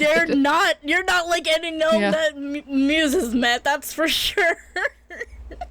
Yeah, it's not murder. It is self-defense, officially, if you were to go to court for any reason. I don't know why you would do that. Yeah. Just noticing Muriel had taken her eyeliner and put a little black teardrop under this part of her makeup for the day. Are there any people Exactly. attacking me specifically? Yeah, there was one, right? They missed you? And then, yeah. Did they scamper off to go get food, or are they still, like, coming at me? Officially, only 3 have noticed the food. It seem like they will attack you next round. So you could toss more food if you wanted. Could I flavor one of my drugs as edible? Just, The board games are all compatible. You can just use the drugs from Cyborg. yeah, okay, Yeah. so I'll take my edible. I'll take my edibles as if these people need drugs. And just be like, fetch! And just throw it as far as I can. I don't have your character sheet from Cyborg offhand. Do you remember what your drugs did? I know I had one that was ash. I know that one because I had that one in my mind. Ashes from Pirate Borg. So let me go to the drugs page of Cyborg. I'm trying to think got what the it rules was. pulled up here. Here, just roll a number between 1 and 20, and I'll roll on the drugs page for which All one? right. 4. 4. Okay. Let me find that drugs page. So Cyborg is like 168 pages long. It might take me a second, but I do remember what it looks like. It looks like people on drugs. So, oh, there, I found it. Yep. A 4 is a... Oh, no. Oh no! You don't like that? This says it is test toughness DR12 or frenzy for D6 rounds. Striking at random targets in range with the most effective weapon available. Attacks are easier to hit and defense is higher to defend. So, good drug. Please roll a toughness check of DR12 for this enemy. They don't have any toughness to add, so just roll a d20. Neither do I. Neither do I, in fairness. Oh, no, I have one. Okay, you said a d20? Yep. What's the number? That would be an 18. Okay, yeah, they're fine. They just enjoy the drugs. They don't frenzy. Thank God. Talking fast, but Okay, so so now that they're distracted and drugged, I'm gonna run over to Alduin is Skyrim. Alduin, and I'll just be like, you need to come with us right now before they notice us. I think they're too high to notice us, so if we run, we'll be okay. all right. Alden has passed the presence check and is back sane. So after saying, "Where am I?" looks around, listens to you talking to him, and is like, "Yeah," and wants to leave the room. Agrees. The door is locked behind you all. So, was that everybody's turn? Did everybody get a turn? No. Yeah? Nope, I Wilford gotta didn't go a second time. Wilford, what do you do? So there's one prisoner with hands around me that I'm kind of like weakly fending off. I'm not burning an action on it. I'm just like... It is strength 12 to break free, or else they come with you. Not right now. I'm going to take from another part of my belts, the water skin that I've brought with me, because I imagine if they're not feeding them properly, the thirst is probably also a factor. This is good, clean, fresh water for those who drink it. We're getting out of here. You're welcome to come with us. Outside, I have a mule with extra food that I'm happy to share, and a sack of lard. Lard for all. Make a presence check. 15. A 15 passes. Roll a d6. 6. Oh, okay, that's the rest of them. Come with us. We're doing a prison break. Alden asks, "But the door is locked." Luckily, and it reaches into a different little pouch, I come prepared for such occasions. Pulls out his lockpicks. Heck yeah! This isn't my first prison rodeo. Okay, Tofu, you're officially one of my favorite people. Now the question is whether or not he can make good on that promise. Right? Check the fingers out. Because I imagine that this is a check. Don't worry, Muriel's got her knitting needles just in case. It'll be fine. Base check is 12. What'd you get? Agility, I imagine? It's your lockpicking tool, so do you have anything for them? Like, do they come with text? Do they come with text? Are you a gutterborn scum using ability 2? Nope. Nope. This Okay. was just something that is purchasable in the equipment, and I said, oh, that's a thing that an engineering fellow would like to have. Yeah. I'm using Control F to. It's really nice that there's a PDF file. For people playing this game, you can buy a PDF. It says a metal file and lockpicks on the starting equipment. Yeah, so that's just a DR12. Sweet. Doesn't have any other text. Oh, and I see lockpicks under equipment on page 25. Yeah. That's an 18. Well, Wilford shows up. Yeah, he produces from a little pouch just a ring of the different little picks and things, goes over to the locked door. Yeah, let's see here. Flips again his little goggles down, eyes get big and owlish. Gets his ear in real close, is listening as he's tinkering away. And just with a little bit of a flourish, and just like that, the door is open. Well, the door is unlocked. Let's not spring an open door on anyone until we're all ready. You know what vibes I he's love a giving me? handyman. You know what vibes he's giving me is Heimerdinger from Arcane. Nothing? Okay, never mind. I don't get that reference either. I don't know what we're talking about. Okay, I'll have to show you later. He's got a mustache. I do have some arcane background in my family upbringing. Good one. the prisoners scatter, and half of them run into. There were, I think, one of them died. One of them's Alden's. That's 8 left. 4 run into the room on the left at the 4th level, and 4 run into the room on the right. And you hear swords clanking and screams. Well, From a let's not go specific that one of way. the... Yeah, let's go the other way. We have Alden with us, correct? Yeah, and he's clutching his head where it's very badly injured. You know what I mean? Like, he's looking rough. Can I do something real quick? Yeah? I want to put some red lipstick on my lips, and I'm just going to kiss his little egg head and just be like, all better. That's just what I wanted to do. Does it actually heal him? No, I just wanted to kiss him. Okay. He pushes you away. He looks affronted, assaulted, and he says, Oh no. No, I remember. I'm sorry. I have a girlfriend. No, it's totally cool. I just wanted knew to it. make you feel better. I remember now. I had approached Keftar to try to negotiate a peace. I told him I needed his help to rescue Jotna, his daughter, my girlfriend. Bellum has her Oh. captive. Oh. That's a little Wilford. different than I anticipated. You were right, though. It's a Romeo and Juliet story. Or two. what? Anyways, I don't know. Muriel doesn't know. I don't Anyways. know who they are, but Keftar thought I was tricking him. He's kind of a jerk, and he threw me down here. Quick, we have to save her. and he like Yes. gets on his I hands totally and knees agree. and just pleads. He's like, please help me save her. I tried to get help. My mom she said no. And Keftar threw me down here, and the other prisoners beat me up. And please, Well, we have to certainly. save her. We'll help you. We just need to get you a sword first. Yeah, I'm a sucker for romance. Here, I'm gonna just like give him a random napkin so he can wipe off the lipstick.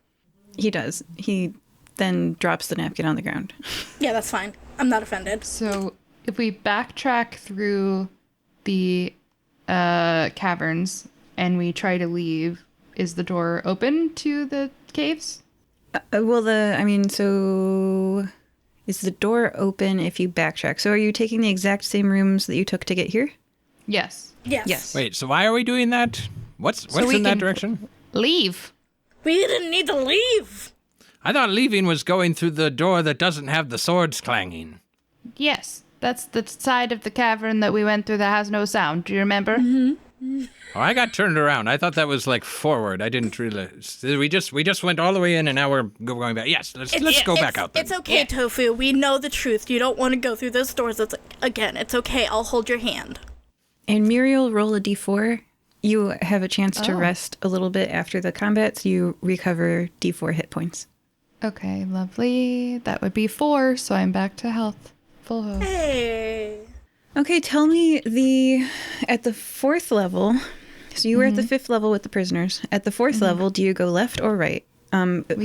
Just like, I'm not rotating anything, just like the way that we were looking at it going in, if that makes sense. Left. All right, good. Silence. On the 3rd level, do you go on the left or the right when you're looking at it, like going down? I'm not Right. rotating. Yep. Yeah, that went right all the way out. 2nd level. Right. We're First going to the level. right. All right. In the right. You find yourself back in the constructed level with defined jail cells. One of the doors is slightly ajar, and that's where you were earlier. Is it only slightly ajar or is it a full jar? Just out of curiosity. A jar of So what? sorry. Anyways, we'll push open the ajar door. Well, that was the cell that you came out of. Oh. And there's Wait. also stairs upwards. Yes. To the Let's castle. do those. Okay. Let's Alden, do the you stairs. maybe have a little bit more familiarity with this the layout of this castle than we do. Do you happen to know an expedient way out that evades notice? Please roll a d20. That's a 5. He does. There's guards there. Ah, nerds. Oh, this was empty last time. That's what they all say. Combat time. You Let me guys fighting think. guards. It is 2 guards. They draw their swords, and they have a D2 chainmail armor on, and they run at you. Everyone roll. Will someone roll initiative for the group? I don't Hey, suppose guys, they look. were busy with those 4. No, those other 4 probably they didn't know the route. Yeah, they before were the- in the... I got a 3. I got a 3 on the D6. Also, hey guys, look! Swords! Convenient. We need one of those. Well, there's 2. So with the 3, they'll go first? With the 3, they will go first.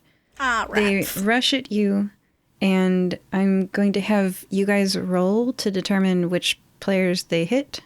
So somebody roll like a d4, because there's Alden will be 1, Muse will be 2, Wilford 3, Muriel 4. rolled a 2. 1. Okay, you guys pick. I'm getting a silent 2 hand gesture. 2 is Muse.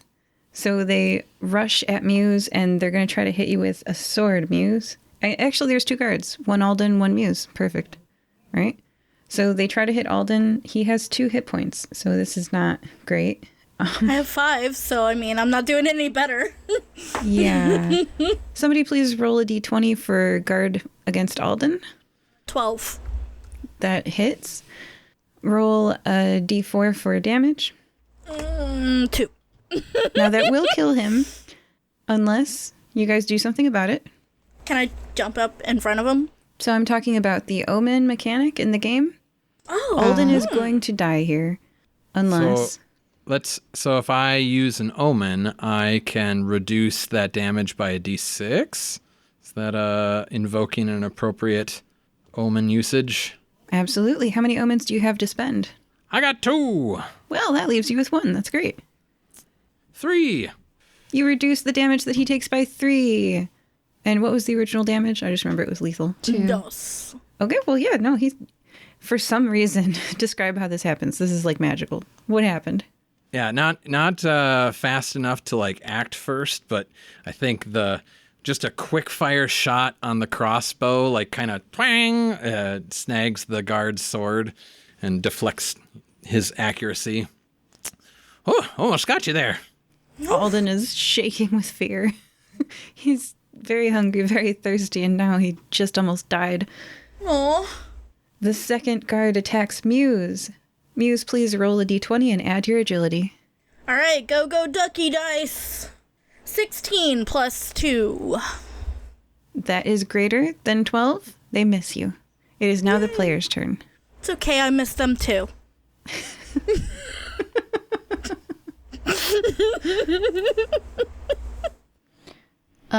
Muriel will pull out her purse. The murder purse. The murder purse. She's going for the guard that's attacking Alden. Yeah. Let's see. Sorry, That. self-defense purse. Yeah, self-defense purse. It's a very important distinction there. That would be a 21. That hits. And D6 is a 3. That deals 3 damage. Wonderful. Let's see, I'm going to use the stats from the Crooked Guards since I had them from the book. So it is not quite a third of its health. It will not make a morale, or they will not make a morale check. This armored guard whose face you can't see behind metal. I have noted the hit point reduction. Wonderful. Wilford. Wilford will try and interpose himself between Alden and the guard as well. And he'll take a little gadget out of his pouch and throw it in the face of the one that's attacking Muse. This is his let's see what do I call this thing.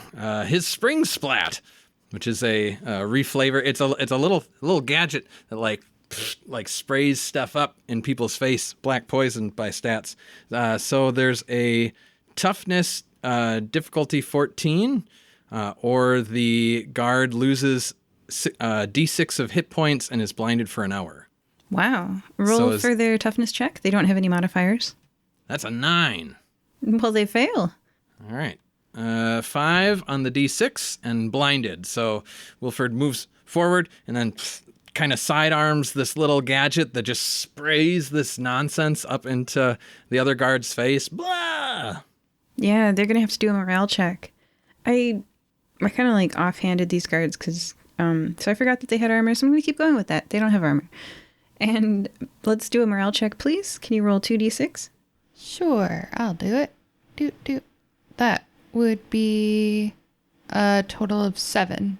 Yeah, this guard that suffered the black poison in the eyes fails their morale check. Can you roll a d6? A 6. They surrender. They drop their sword and they kneel and they actually rub at their face like pepper spray victims. Yes. Well, great. And they shout that they surrender over and over. I will take some yarn out of Muriel's bag and tie them up. Well, She'll I say- don't know what the other one's doing yet. Oh, wait. Did but they both Muse are surrender or Alden just now. one? Just one. Just one. Oh, great. Good to know.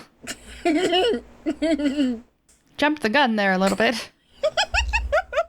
Muse hasn't gone, right? Not again, no. Okay. What you doing? There's another guy, right? Yes. Is he screaming, I surrender, I surrender? The other one is not. Well, he will be. Go, ducky dice. I'm gonna smack him. How far away is he? Is he close? Is he, like, within melee range, or is he, like, far away? Far away. Melee, this is a corridor. You can definitely... Alright, I'll punch him in the face with my warhammer. Or my fist. Whichever you want to call it. Go, ducky dice. I can't tell if this is a 9 or a 6. It has the dot on the circle part. Then it's a 6. Okay, then it's a 6. Plus. Strength plus 2. Okay, that is not a 12, so No. you do not hit. Ducky dice, you have failed me. Was that everybody's turn? Yes, I think so, yeah. Yeah, unless Alden is doing anything, but Oh. Oh, gosh. Oh, Alden. I think Stay Alden's back. gonna, after you say that, do nothing. Okay. Well, Is Alden human? yes. I love the idea that he is hiding behind the extremely tiny Wilford, and then Muriel's there with her purse hitting. Yeah, Wilford's like, get behind me. And he's like, I could literally step over you. Oh, but he's so weak. He hasn't had food in so long. Mm-hmm. He lets the gnome with the purse defend him. Perfect. And it's the guard's turn. The guard looks at its companion that has surrendered. I think if half the group is killed, it says taken out. I don't know if half the group surrenders. Does that affect them? Yeah, sure, let's go with it. So roll another morale check. Is that a 2d6. D6? Okay. That would be 8. That is a 7 or greater. Roll 1d6, please. Okay. 5. They also surrender. They throw their sword down on the ground, and you have both knights, guards, kneeling, without weapons. What do you guys do? We'll be taking these for ourselves. I grab the swords, hand one to Alden. Yeah, Muriel will do what she was going to do earlier and wrap them up in some knitting yarn, and then stuff I guess I'll help. rag or something in their mouth so they can't shout, but making sure it's not too deep so they don't choke on it. Okay. Yeah. They have been bound. Wonderful. And you leave the Keftar castle with no further incidents. Mm-hmm. Everybody please roll I don't think anybody took damage. Nope. All right. Okay, you're outside Keftar's castle. Quickly, let's get back to your mother so we can not turn into goblins. Yeah, let's not be goblins. We'll swing by Wilford's mule and wagon and get a little bit more food into Alden. Yeah. Question for you. Do you take Alden with you to Bellum's dungeon, or do you go without Alden? So let's review briefly. So Alden told us that Jotna, his beloved, is currently kept in the dungeon at Castle Bellum. Mm-hmm. And I don't think he said it explicitly, but we strongly believe that Jotna is Keftar's heir. He did say I that. think he did that say was implied, yes. Established. Boom. Cool. The prophecy said that Jotna awaits atop an island of black sludge. Is that right? Yeah, that's what it said, yeah. But that could be in the dungeon. That could be in the dungeon, yeah. Is there That's what I anything was that- thinking, too. Is there anything we need in order to prepare? You're the heir. What can you tell us about the dungeons of Castle Bellum? I can say that my mother is very smart, and she has designed them very well. I wasn't involved in their design, but I know her well. I know how she thinks. Let me ask you this, Mr. Romance Man. Do you want to go save your girl? Do you want to come with us, or do you want to have your mom be like, here you are? What do you want? Don't make me the GM decide this. Do you guys take him or not? I have a question for you, Bellum, about your mother. Do you, in your dealings with her, does the prophecy come first, or does the desire to rule come first? She was glad that the prophecy let her achieve her goal of ruling, but it wouldn't have stopped her if it was wrong. If it didn't say it was her. The snake has many heads.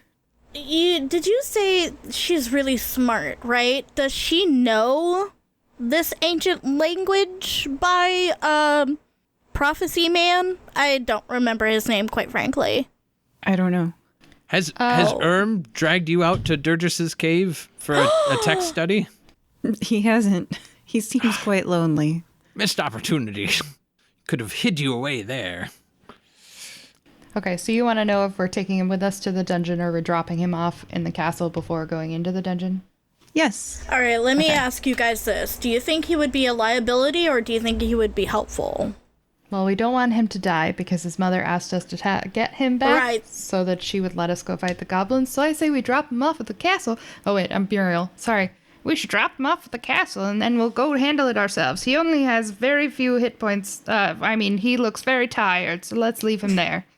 Yeah, and I think he could maybe distract her, so that we can, go down there, because, I feel like she's going to be very suspicious if we do bring him along. You know what I mean?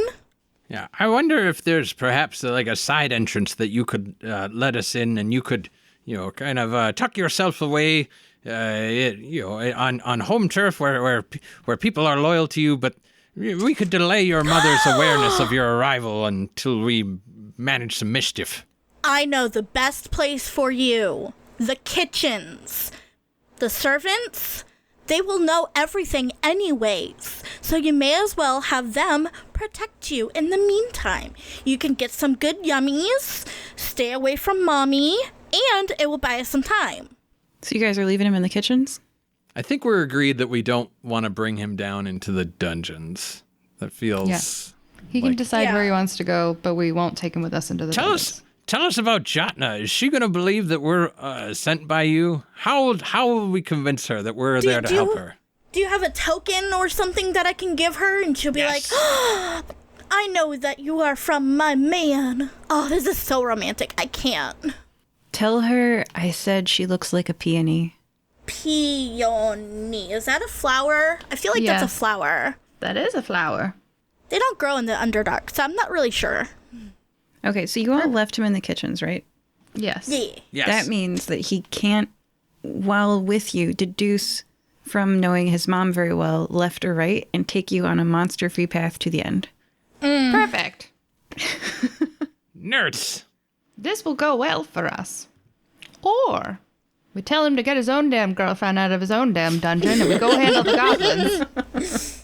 I feel like we're running out of time to not turn into goblins. I assumed that you were, heading into the dungeons, which is why I gave you that information. Yeah, we committed to that choice. Okay, well, let's go then. That boy wouldn't have lasted 2 seconds. He would have been down here. We would have taken right turns, but then there would have been some weird, unexpected thing, and it would have chomped him, and we would have been down one air. We can't have that. Muriel will add rescue Jotna before killing goblins onto her list. This list is getting very long. I know everyone here is really big on the prophecy thing, but I don't think they're as locked in as some folks believe. You guys are at the dungeons. Yes. I mean, you've got a free pass to this castle because, the guards know that you're on, what was his face's holy mission? The snake. Durgis? Durgis. Your Durgis is chosen ones or whatever. So you walk down to the dungeons, no problem. My question for you is left or right? Left. Oh my gosh. As long as we're willing to keep going left. I just want the consistency. My theory is it's the opposite. Oh no, it was wrong. Okay, let's keep going. Yes. Flies and wasps fill the air. The ground is pale and wiggling, and as you look closer at it, it is wiggling because it is covered by thousands of maggots. Gross. I'm gonna throw up. Let's just walk quickly. Come on, quick now. Oh, gross. If they're just normal maggots, we can't just walk across them. Tofu, will you hold my hand? Wilford reaches out and takes Muse's hand and says, "We'll go quickly. Don't look down." She has her eyes closed. You leave the room successfully. Do you go left or right? Left. Yeah, it works, yes. Muriel's on a warpath. Okay, but if there's bugs, We'll be I'm gonna fine. cry. I'm gonna cry. As you step into the left room, the door locks behind you. Oh no. No, I was wrong. Buzz, buzz, buzz. Looking up in the air, there are two massive black flies with shaggy, oily fur. Please roll initiative. Got a 3. That means that they go first. Mm-hmm. They come for you. Everyone, I want you to decide amongst you who they attack. Muriel. Muriel stands in front of Muse and Wilford. They attack her first. Who do they attack second? Is it Muriel again or somebody else? If Muriel doesn't tank, Wilford will take the other one, but... Muriel will tank for as long as she can. Okay, they both attack Muriel. Muriel, Wonderful. please roll a d20 for the first attack. Okay. That is a... to defend, right? Yeah, you got to get a 16, right? Yes, she does. Because it was... Is it 14 plus 4? Is it an 18? I don't think so. So Okay. normal agility, I can't tell what they are. Like if they, it might be. What gives you the DR14 to begin with? So I have a description that says normal agility test or DR14 excluding defense. So Well, this is defense. this is a defense, so excluding Okay. that. And then my heavy armor says DR +4 on agility tests. Okay, Defense so- is DR +2. Wait, it says defense is DR +2? Uh-huh. Okay, well, So- then you're only at 14 overall. So your Okay. normal agility checks, we're just going to not touch those right now. They're very high. Okay, But perfect. specifically your defense rolls, if it says defense is +2, Plus then you're two, at yes. 14. So Okay. roll against a 14. I twice? got a 19 and then a roll 17. Okay, and both of those are after adding your agility modifier? No, so then it's an 18 and a 16. Okay, well, those beat 14. Okay. So both flies miss you. Okay. Great. Now it's your guys' turn. There are massive black flies with shaggy, oily fur in the air above you. I pull out my crossbow and I shoot one. Great. What do you get? 16. Great, that hits. And with a D8, that's 5. You hit the fly. Do we, does it have any armor to subtract from the 5 damage? The flies don't have armor. This Sweet. fly looks injured. Pwang. I'll take a shot. I'll take a shot. Okay, D20, right? Yeah. Natural 20. Wow. That's a Go, critical, go, ducky dice. Go, go, ducky dice. Woo! critical success. I'm going to go to that page in the book. That's why where we it love talks the about- ducky dice. It literally has a duck in it, you guys. Little ducky. On a critical on an attack, you deal double damage, and the armor or protection, if they had any, would be reduced by 1 tier. Woo woo. How much All right, damage so- did you deal? Let's find out. I need to roll a D6, right? D8 for crossbow. D8. Do.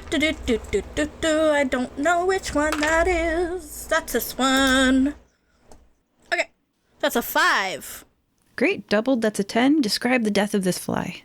I'm just gonna. At first, she has her eyes closed, and she has like her she's like has her hand up, aiming towards the sky, and then she's just gonna look with one eye and just pew, and then just be like, "Please, rock gods," and then it just hits, just out of sheer dumb luck. One less fly in this world. Muriel, have you gone? Muriel has not gone. Muriel will also hit with her crossbow because she doesn't want she doesn't want fly guts on her purse.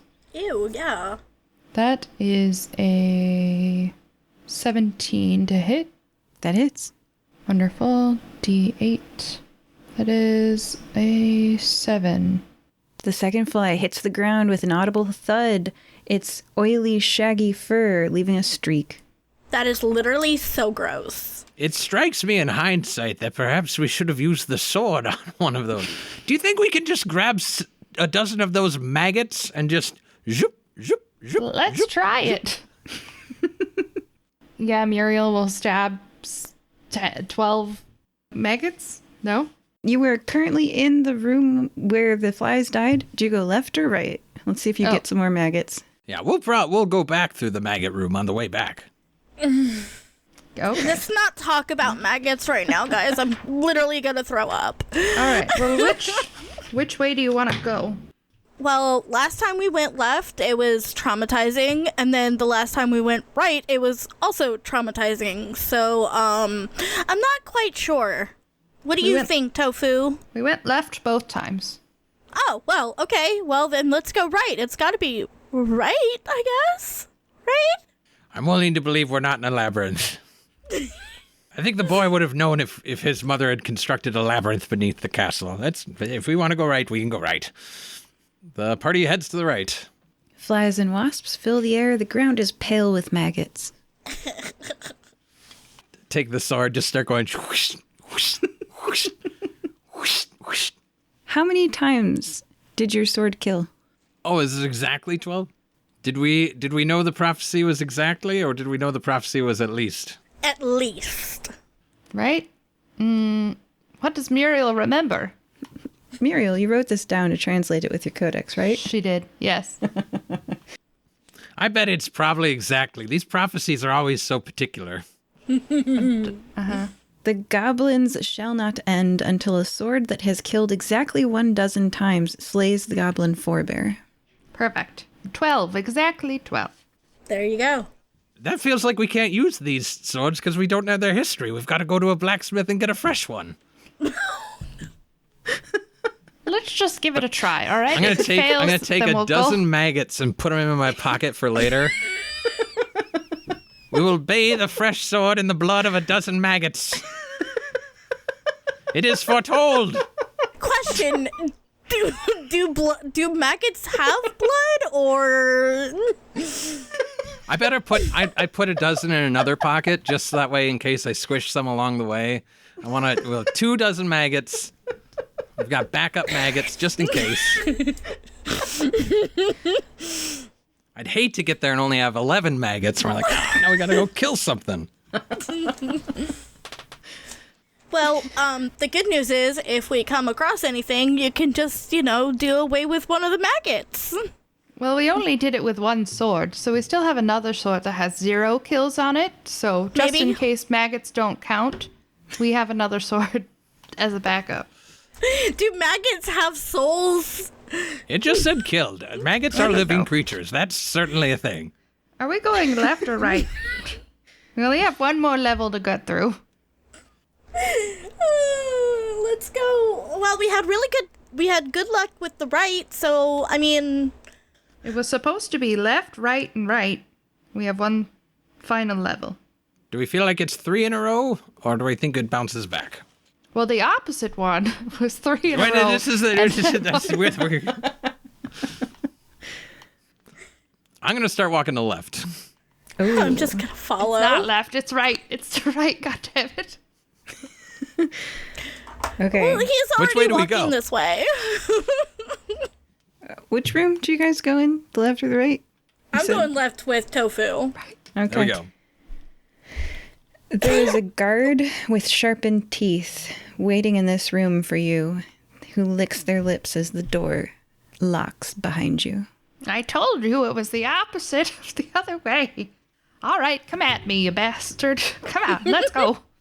Oh my gosh, they do. They charge you. Roll Oh, for God. initiative. Okay. God. 6, correct? Yeah, D6. Perfect. That is a 4. The party goes first. Woo! Wonderful. Muriel is swinging with her. She's swinging with her murder purse. Yeah. Do you hit? Oh my God, right, is that let's Gucci? That is a with my strength, correct? Mhm. Another 21. That hits. Excellent. And that's 6 damage. Oh my gosh. Okay. They had 6 hit points. It really is a murder purse. Describe what happened. Yeah, I mean, she straight up clocks him, and I like the idea that it like dents his helmet in, and makes a very satisfying thunk sound. And she's like, "Oh, wow, well, that was fast and kind of a little bit of a letdown, honestly." Muriel, what do you carry in that purse of yours? Girl, Don't worry. that's gotta be Gucci, right? I mean, You come never on. ask a woman what she carries in her purse. That's just rude. I don't know. It really I think that is. rule doesn't apply when she's murdered 2 people with it. Self-defense, both times. Self-defense. That's He had fair. clear intent when she's killed to 2 attack. people with it. It's technically true. All right, you have reached the final room. Oily, black. It reeks of sulfur. It's scorching hot on the ground. And on an island in the middle of this foul lake, a woman sits forlornly. Jotna is past the rot-back sludge. I'm gonna run to her. You run into the sludge? Oh, no. I imagined that there was like, I don't know, stepping stones or something, but no. There are not. Jotna, we hear from Alden that you look like a peony. How did you get out there? She looks up at you, and hope fills her eyes. She knows that you truly have come from Alden, And she shouts back across the distance, "They used a boat!" Do I see a boat? You do not see a boat. And then they sank it! Oh, Of course that makes they sense. did. I look to Tofu. Tofu, can you make a boat? I'll look around. I imagine with nothing that's in this room. He's racking his brain to try and figure out, how do I take a monstrous fly corpse and turn it into some form of raft buoy? Well, the wings were quite large. I bet that you could put them on your back and then fly. Hold on, I need to go grab a couple of huge flies. I want you to make an ability roll, and let's see if this works or not. Oh, Pull out my little portable artificing tools. I'm like, let's see what we can do with this. I'm willing to burn an omen to reduce this DR by 4. So I'm going to use my second omen. And you can use that after you roll. Oh, I can use it after. Well, then I'll wait, and I'll find out how I do first. All right. Whoo, with a 6. I bet that's not even worth burning the omen on. Unless I Add was... your ability? I know what ability I'd love to add to it, Yeah. but I don't imagine toughness is the applicable... Well, toughness is endurance from sludge, so how do you imbue proper toughness to these flies' wings? Oh, sure. Yeah. So, between the toughness plus 4, it gets me a 10. I'll burn an omen to drop down the DR. Wilford sets to the task. He's like, all right, let me think about what I know about flies. They're able to fly. They got wings. This means they're going to have strong shoulder muscles. He's ripping into these things. He's starting to grab viscera. You can see he again pulls out some different little contraptions from pockets. He takes a sample of the sludge in the lake, and it's like tink, tink, tink, tink. Gets a little Bunsen burner going out of his portable kit. Smoke and fumes and things. But he, with a great bodgering of a wrench that you're like, wrenches don't work that way. Why is this functional? And a little bit of fairy magic. The Tinker Troll Wilford produces, he's hollowed out one of these flies. And so it's got this weird kind of exoskeletal structure that he's reinforced with the wings of the other one, that he's strapped them on and tempered them with some alchemical reagents. And he's like, There! That's a mighty fine ship, if I do say so myself. Perfect. he's got one of the wings that he's turned into a tiny little oar that he can use to paddle this thing across. Oh my goodness. And you paddle across, and what do you say to Jotna? I suppose I can see something of what Alden says about the peony resemblance. Are you ready to go? Do you have everything you need from the island? Oh, thank you. And she gathers up some travel rations, because they just basically left her here with a bunch of food and water. I'm like, bye. Oh, at least they left you with food. I mean, Alden, he's in rough shape. Oh man, he is really bad. He can't wait to see you though. Alden? Yeah, we left him in the kitchen, so hopefully they're fattening him up a little bit. Why is he in bad shape? Well, he went to your father's castle to try to convince him to help get you out, and then your father threw him in his dungeon. So, you both had dungeon time. Oh, Daddy. He doesn't trust anyone. I told him he could trust Alden, though. That seems like a fellow who only trusts his own gut. Girl, okay, how old are you? GM thinks of proper marriageable age in different cultures and societies. She's 25. Okay, girl. First of all, you're in your 20s. Okay, you're smoking hot. Got you. Okay, so what you need to do is take your boyfriend, right, and then move away from these crazy guys, right? Is that a thing that you can do? Can you run away? These are my people. Let's get out of the dungeon before we start encouraging people to leave their royal duties behind. That's a good idea. Yes. We'd like to backtrack through the dungeon. Yeah, tell me which room. You're on the 4th right. level. Do you go left or right? You're going... I don't have to flip no it, rotation. right? I don't rotate. Okay. No. Right. Yeah, there's maggots. Right. Yeah, there's maggots. Right. Yeah, there's maggots. Left. Yeah, there's maggots. Yeah, wonderful. Woo! Wow. So many maggots. And I'll just many hold up this map maggots. so you guys can see it. I didn't lie. That's the actual... It is a white sheet of paper. It's Yeah, very that hard is to a very white sheet of paper. You sit on a throne of lies. Okay, I shielded the... Do you see now? I believe you. Yes. Yeah, now they can see it Ish. with some shade. Yeah. All right, let's go. Okay, so, like, these are your people. What about him? Can he just, like... I mean, he's an heir, so, like, it's not like he can leave. What about you guys, like, I don't know, joining forces and, like, ruling the entire kingdom together? Muse, she would listen to you, but you guys let slip that he was in the kitchens, I think, right? Oh, yeah.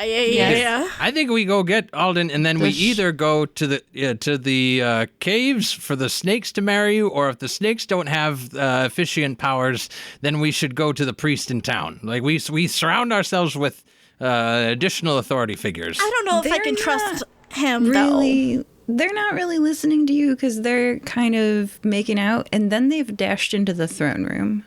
Oh, he's after them. Oh, Jesus! Gotta keep a leash on these two. Jeez. Alden in his prisoner's rags, and Jotna, she's got a little bit of a scar on one leg where the black rot scarred her, like splashed. You can tell she tried to escape.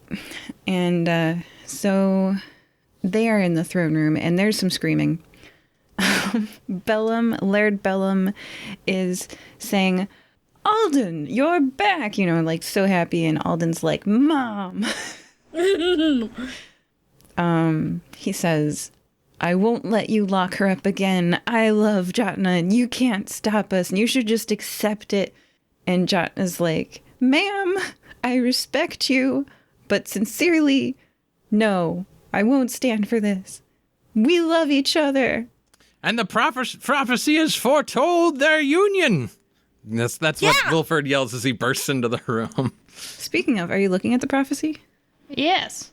I don't need to look at a prophecy to know in my gut what that thing says up there. Oh, do you know what it says? Because Muriel, you notice it has changed. Oh, dang.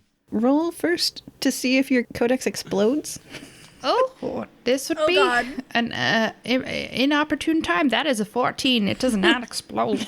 Oh, that's great. The prophecy on the wall no longer says, Durgis has spoken. What was it? And Durgis said, Bellum shall be laird and make laws to rule the land. It now says, and Durgis said, Jotna and Alden's firstborn shall be laird. Oh. Ern, are you seeing that too? Oh, that, yes, of course. He wipes his glasses off on his white robes and puts them back Be on his cool, face. man. Yes. Yes. Laird, I don't know if you can read this or not, but I'd just like to relay that this is what it says now. So you have to allow them to be together, if you believe Durgis. Yeah, the magic snake said so. Well, if the magic snake said so.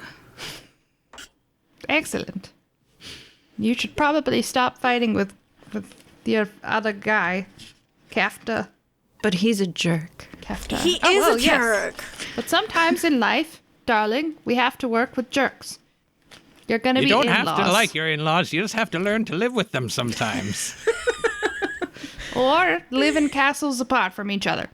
Literally. As long as he stays on his side of the village, I guess that's fine. Excellent. I mean, he's gonna have to come over for Christmas at one point, right? You say there will be a firstborn? I get Indeed. grandchildren? Yes, if you allow them to be together. And they shall be laird? Yes. Well, every laird needs a regent.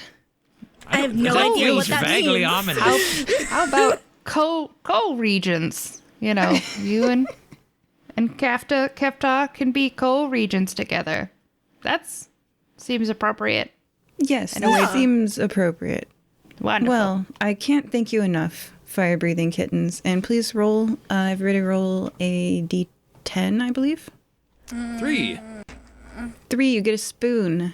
I needed one of these. 6. 6, you get a pearl. Oh. I got a 2. You got a flute. Ooh. I'm going to read off what your stuff does. Do you want the full text or do you want the player text? I guess Just the player text. Each of you can choose individually how much about your item your character knows. I'd like to know a lot about my flute. I think I could play. I'm a musician, so. All right. The keening music of this small vial flute animates a fetus-sized meat golem in a nearby corpse. It has stats. It's on page 1 of Mork Borg. It's a necromancy flute. Oh, Yep. That is right up my alley. It makes a tiny little meat golem. Like, we're talking tiny. Mork Borg. All right. Who else wants their item stats? I have mine already. A black pearl. If dropped in darkness, it rolls towards the nearest exit today. Yes. Neat. You want your spoon? I would love to know what this spoon does. 1 taste from this famine spoon means death from slow starvation. Oh. Oh, that's sick. That is really sick. All right. Well, I'll tucks it away in a pouch. I'll save that for later. Let's make sure he ties something to do not get that confused with the other spoons. Smears a little maggot over the handle. What do you guys do now? God. I guess. Okay, let's go to the preacher dude and go to the snakes, because we gotta go take care of the goblins, right? The goblins are not with the snakes. Oh. Right? I thought the snakes might know where they are. We know where they are. They're down in the bottomless pit crack that we first encountered. We gotta find their forebear. Yeah, we gotta find the way in, not the way, down, if that makes sense. And I'd like to get a fresh sword, please. Or, if you have one, a sword that killed exactly 12 people. And it can't be more or less. It has to be 12 exactly. I brought my own maggots. We can just take a fresh sword. Then we don't need to know its history. We can just say, here we go. 1, 2, 3, 4, 5, 6, 7, 8, 9, 10, 11, 12. I'm telling you, man. Bellum gives you a newly created sword. Excellent. Wilford spills out his maggots onto the table. Make sure you only kill 12. 1, 2. Starts very slowly and methodically just working through 12 maggots. You have killed exactly 12 maggots. Then Perfect. wraps the sword up, tucks it away safely. Yeah, I'm gonna wrap a little bow around it so we know not to use it. It's the same bow as on the spoon. Nope. Two different bows. What if I wrap the spoon to the sword? What if it starts... Ooh. All right. Let's go find us a forebear and stop this magical threat. And not become goblins, preferably. You are standing on the cobblestones in the rain in front of the abyss the goblin-headed humanoids crawled up from earlier. It's still raining? What happens if we just jump in? Well, we don't have to get that while He goes over to the mule and pulls off his 90 feet of rope and grappling hook, starts finding something to latch it onto and feed rope down the crevice. Yeah, you guys have rope. I'd say you don't take falling damage. Oh, that's probably a good idea. I love rock climbing. Let's go. It's good to come prepared for these things. We'll see how far 90 feet or so gets us. What happens if it's more than 90 feet? Did either of you bring more rope? No. Well, we'll see what 90 feet gets us. To the ladder that they were using. Excellent. Oh. Let's scamper down. You scamper down the ladder. You find yourself at the bottom, way down, this deep, dark pit. The rain still hits you, though. It's not as frequent, but some raindrops still get you. There's an overhang, sort of like a cave, and you can go into it. It's completely dark. Did anybody bring a torch? I have a flashlight. Perfect. I'll turn on my flashlight. Your light shines upon black rock. It's wet. It's a bit slippery. There are no goblins to be seen. We picked a good time. They're all out because of the mist and the rain and such. Actually, there's no mist in this pit right now. So we picked an okay time because there's nobody to attack us. Let's go. Do we see any cave entrances or anything like that? There is a cave entrance. Muse is shining her flashlight into it. Perfect. Well, you have the flashlight, so you get to lead the way. But that's probably... Why don't you give me the flashlight and I'll lead the way? Okay, I will lend you my flashlight. Muriel, do you want to take the sword? You've been swinging that that bag of yours quite proficiently.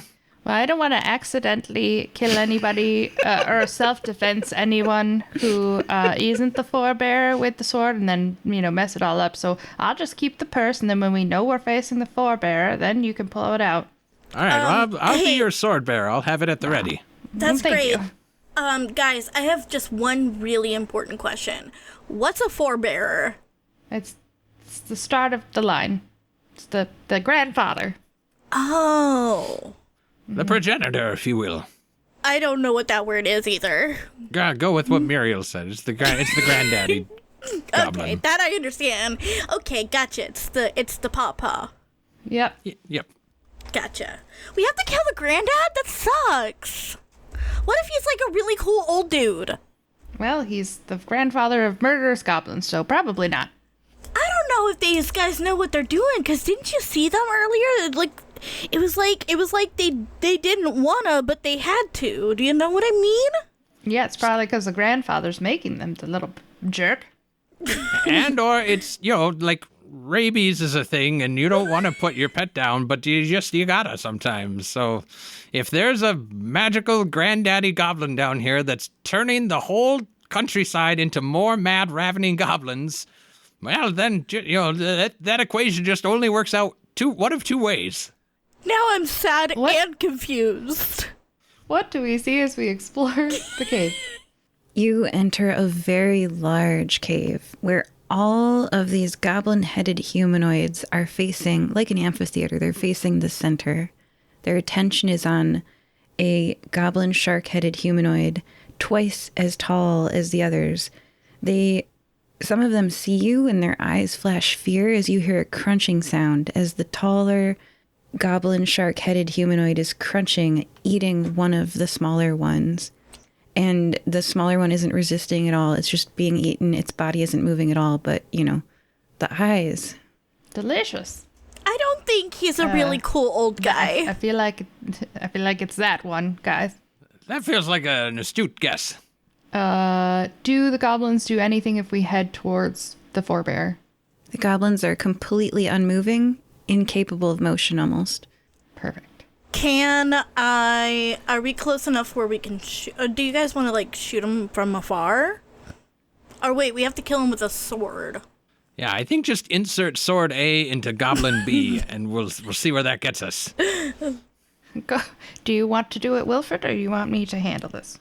My prowess is a bit more with the crossbow. Okay. Muriel will take the sword then, and she'll just head straight towards that nasty goblin. How tall are you, Muriel? Oh, Muriel is so tall. She's a whopping 3'5". These goblins are taller than you. As you make your way in between them, from a distance, you can't be seen. Oh, The goblin forebear picks up another of its goblins and slowly nibbles at it. Again, that goblin makes no motion whatsoever. Perfect. I will continue to shuffle and sneak through. You are standing behind it. I will attempt to decapitate it. Roll. Okay. I did not look up the stat for a sword. It uses your strength ability, and you add it to a d20. Does anyone else I got have a more natural 20. No way. Yes. Describe what happens as you kill this goblin forebear. Muriel will raise the sword that's probably a little bit too big for her, and she'll just, go, it's time to put you down, and just swing and straight through the neck. The head flies cleanly off as you slice between vertebrae. An amazing 1 out of 20 shot, really. I mean, it's like a 5% chance of happening. Yeah. The head of the goblin humanoid hits the ground and its hands release the goblin that it was holding. Everything in the room turns chaotic as all of these goblins start moving, but they don't rush you. They don't like fight you. They start crying. They start wailing. They start shouting, "Mama." And you can see as the magic slowly melts off of them and their faces, their foreheads retreat into normal forehead shape. Their teeth retract back into their skulls, and the townsfolk are freed. Yay. Yay. Hooray! Yeah, don't worry, children. We've freed you. You're fine. Calm down. Let's make an orderly line to the exit. Follow, Wilford. There's quite the hubbub. I will skip the post-game everything because we can imagine the freed, uncursed villagers returned to their daily lives. Their families, never expecting to see them again, are overjoyed. Truly, you were blessed by Durgis, says Bellum.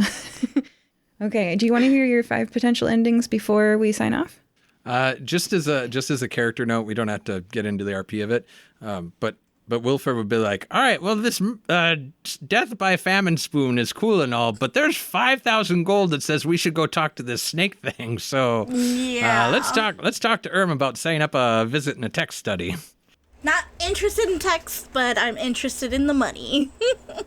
You go to the cave, you write down what the snake says. Yeah. Perfect. It's a snake, it says stuff. Is it just one snake, or is it? It's got multiple heads, it says stuff all the time. So it does have multiple heads, despite Erm's claims of single entity. Erm was like the other head talks nonsense. Yeah. Yeah. Is it just 2 or lots of heads? I'm going to leave that undecided for the moment. Sure, yeah. There's at least 2 heads. They say things. Perfect.